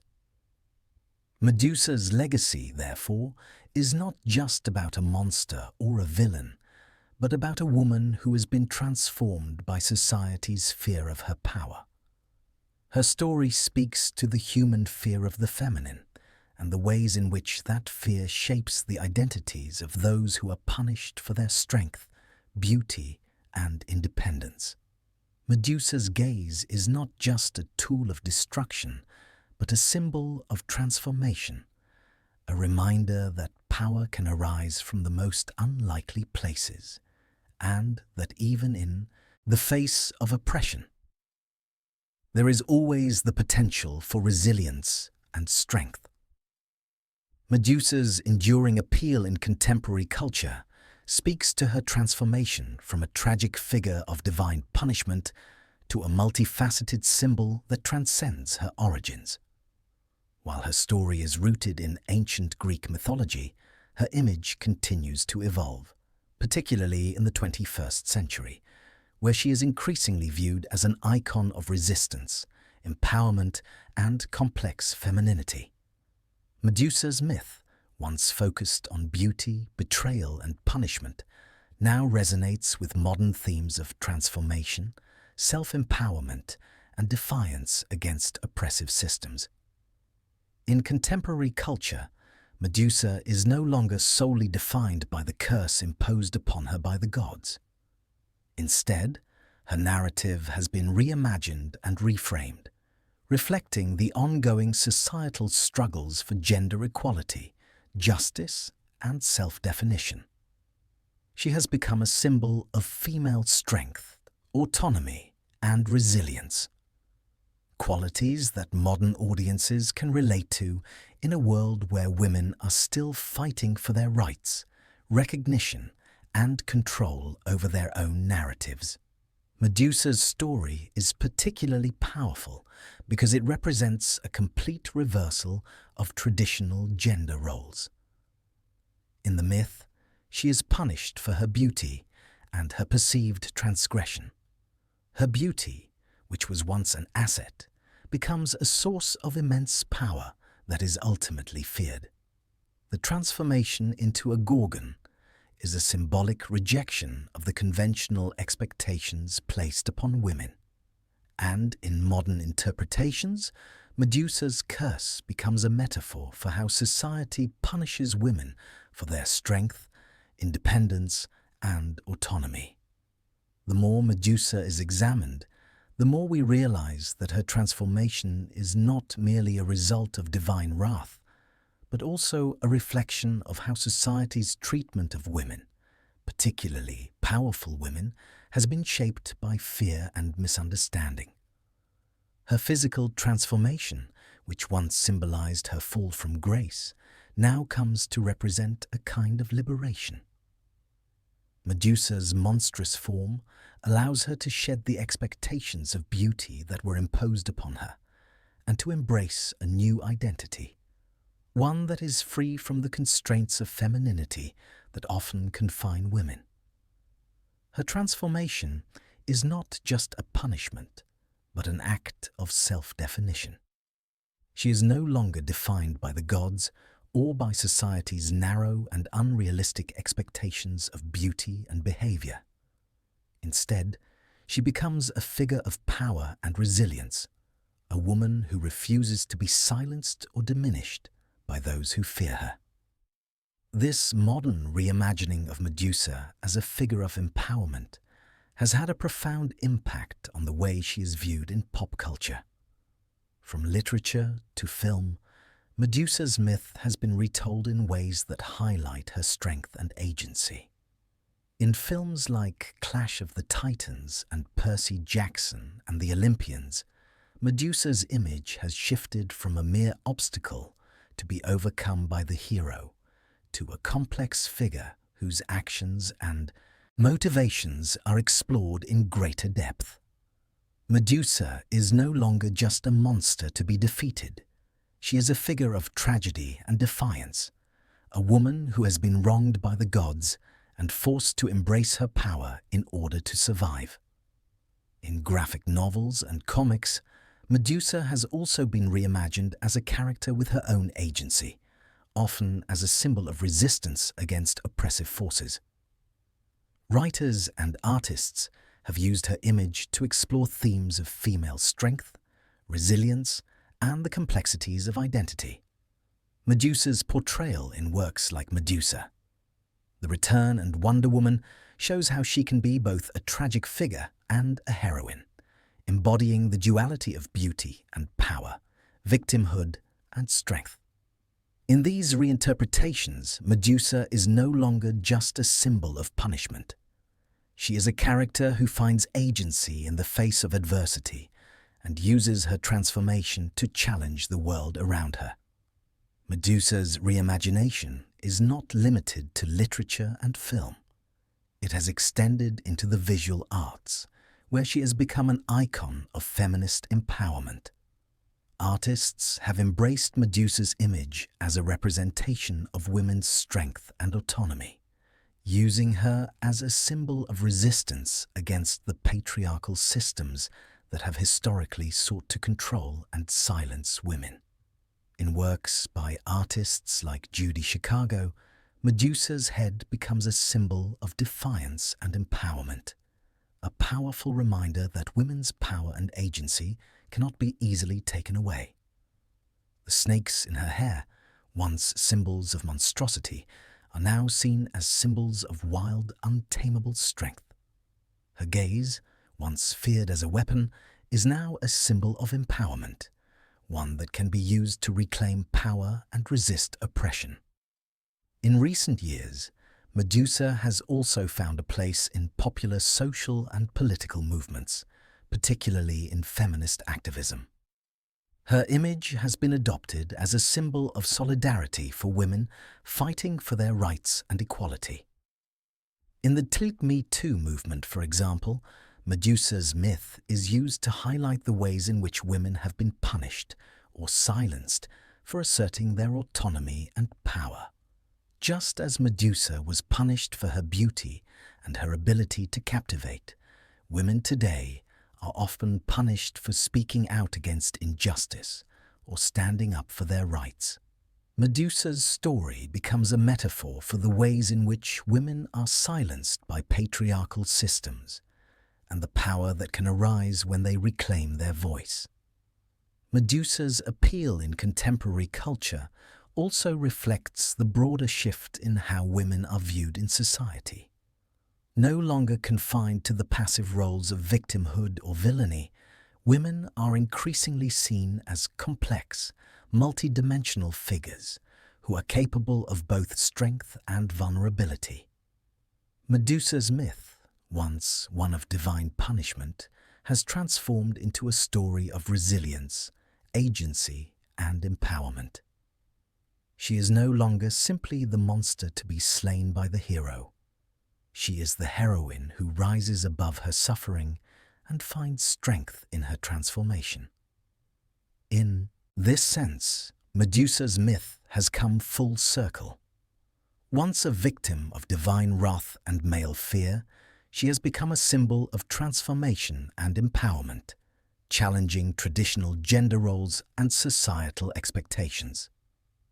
Through her story, we are reminded that beauty and power are not inherently dangerous, but that society's fear of these qualities can lead to punishment and oppression.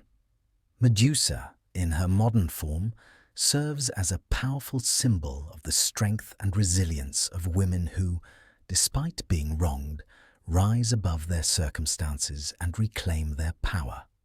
As we approach the final chapter of Medusa's myth, it becomes clear that her story is not just one of ancient Greek mythology, but a reflection of broader themes that continue to resonate with contemporary society.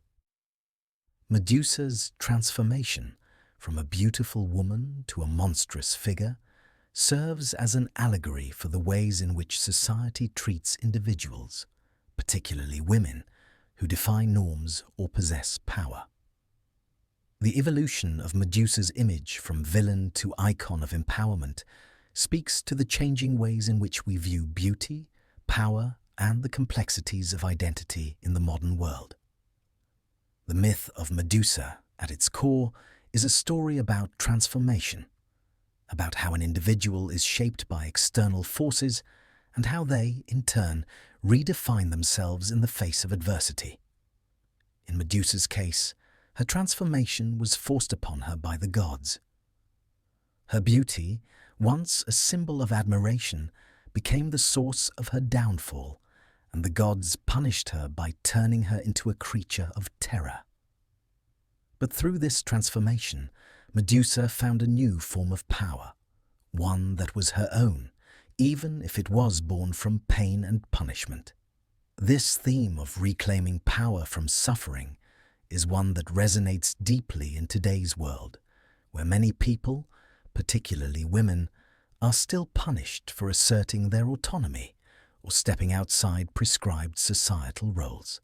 Medusa's gaze, once a curse that turned men to stone, has come to represent a metaphor for the ways in which people, particularly women, are often punished for challenging the status quo. Her gaze symbolizes the power that exists within those who are marginalized or oppressed, the potential to transform society's expectations and create change. Just as Medusa's curse allowed her to turn those who looked upon her to stone, so too do individuals, especially those who challenge societal norms, have the potential to bring about change by asserting their power. This symbolism is especially relevant in the context of today's social movements, where marginalized voices are being raised to challenge systems of inequality, discrimination, and patriarchy. Medusa's myth also speaks to the human experience of trauma and survival. In her transformation, she embodies the painful process of adapting to a world that has wronged or mistreated her. Her monstrosity, which was once a punishment, becomes a source of survival. She is no longer a passive figure, but an active participant in her own destiny. In modern contexts, Medusa represents the strength that can arise from trauma and how that strength can be used to reshape one's identity.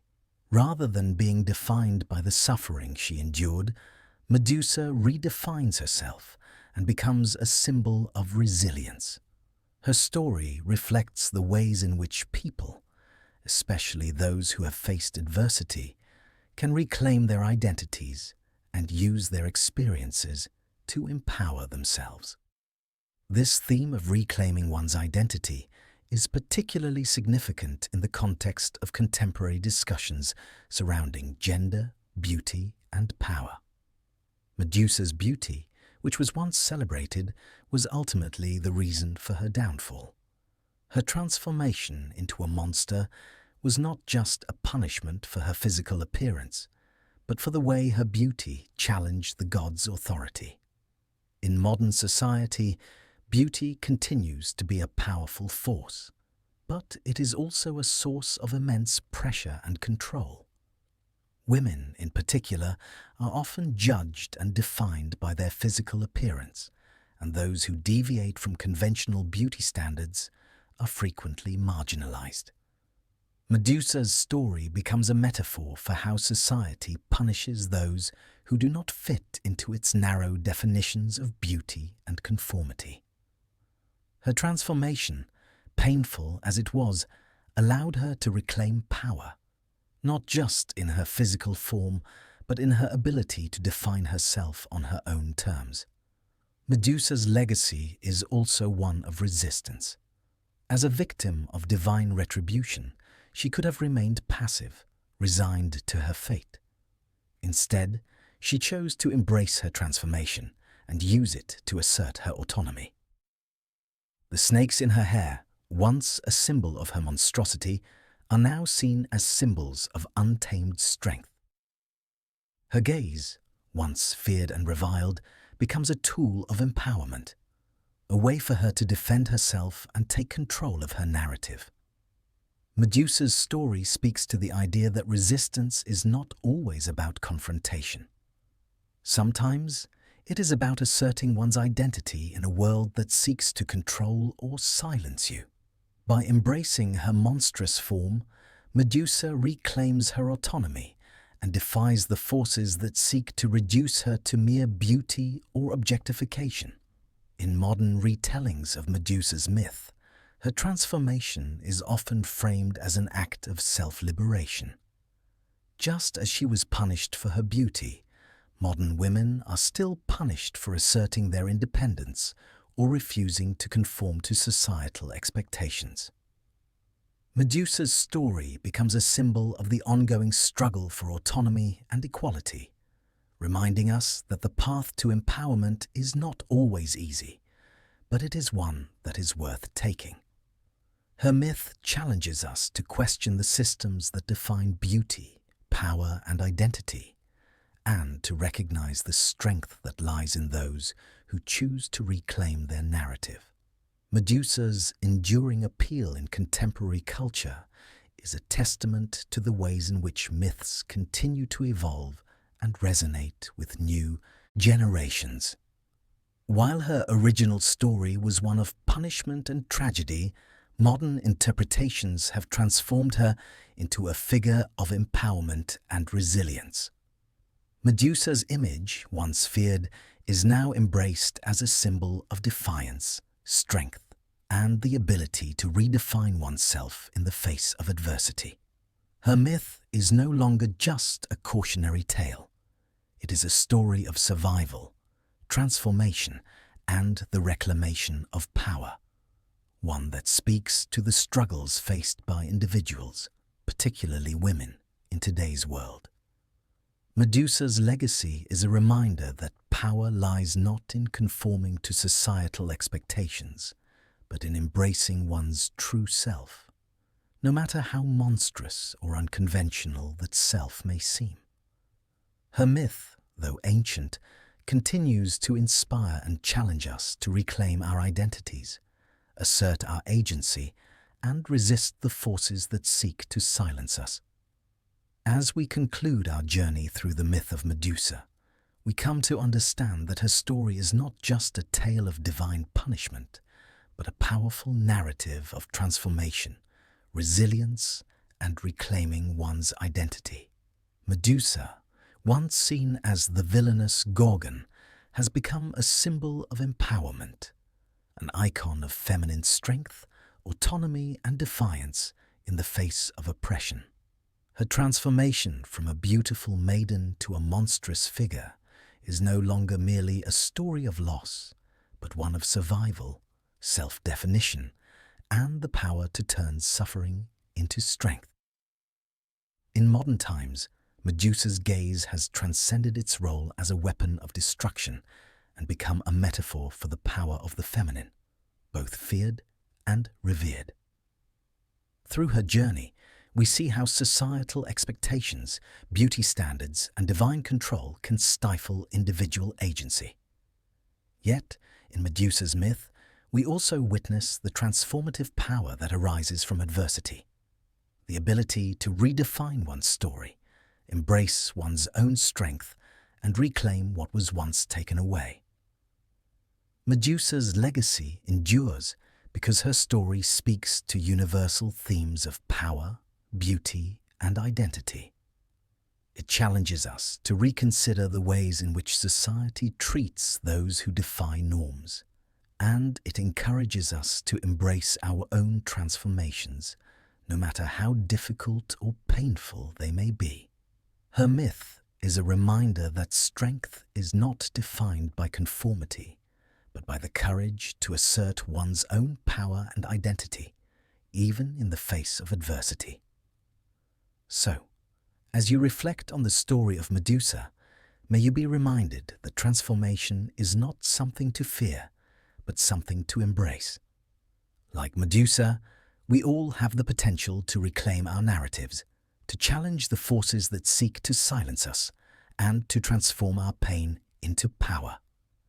Her story, though ancient, continues to resonate with those who strive for justice, autonomy, and equality. Medusa's gaze is not just a curse, but a symbol of resilience and defiance, a call to embrace the strength that lies within us all. Thank you for joining me on this journey through the myth of Medusa. Like, subscribe, and share your thoughts. Where are you watching from? What are your reflections on Medusa's myth? Remember, the power to transform is always within you.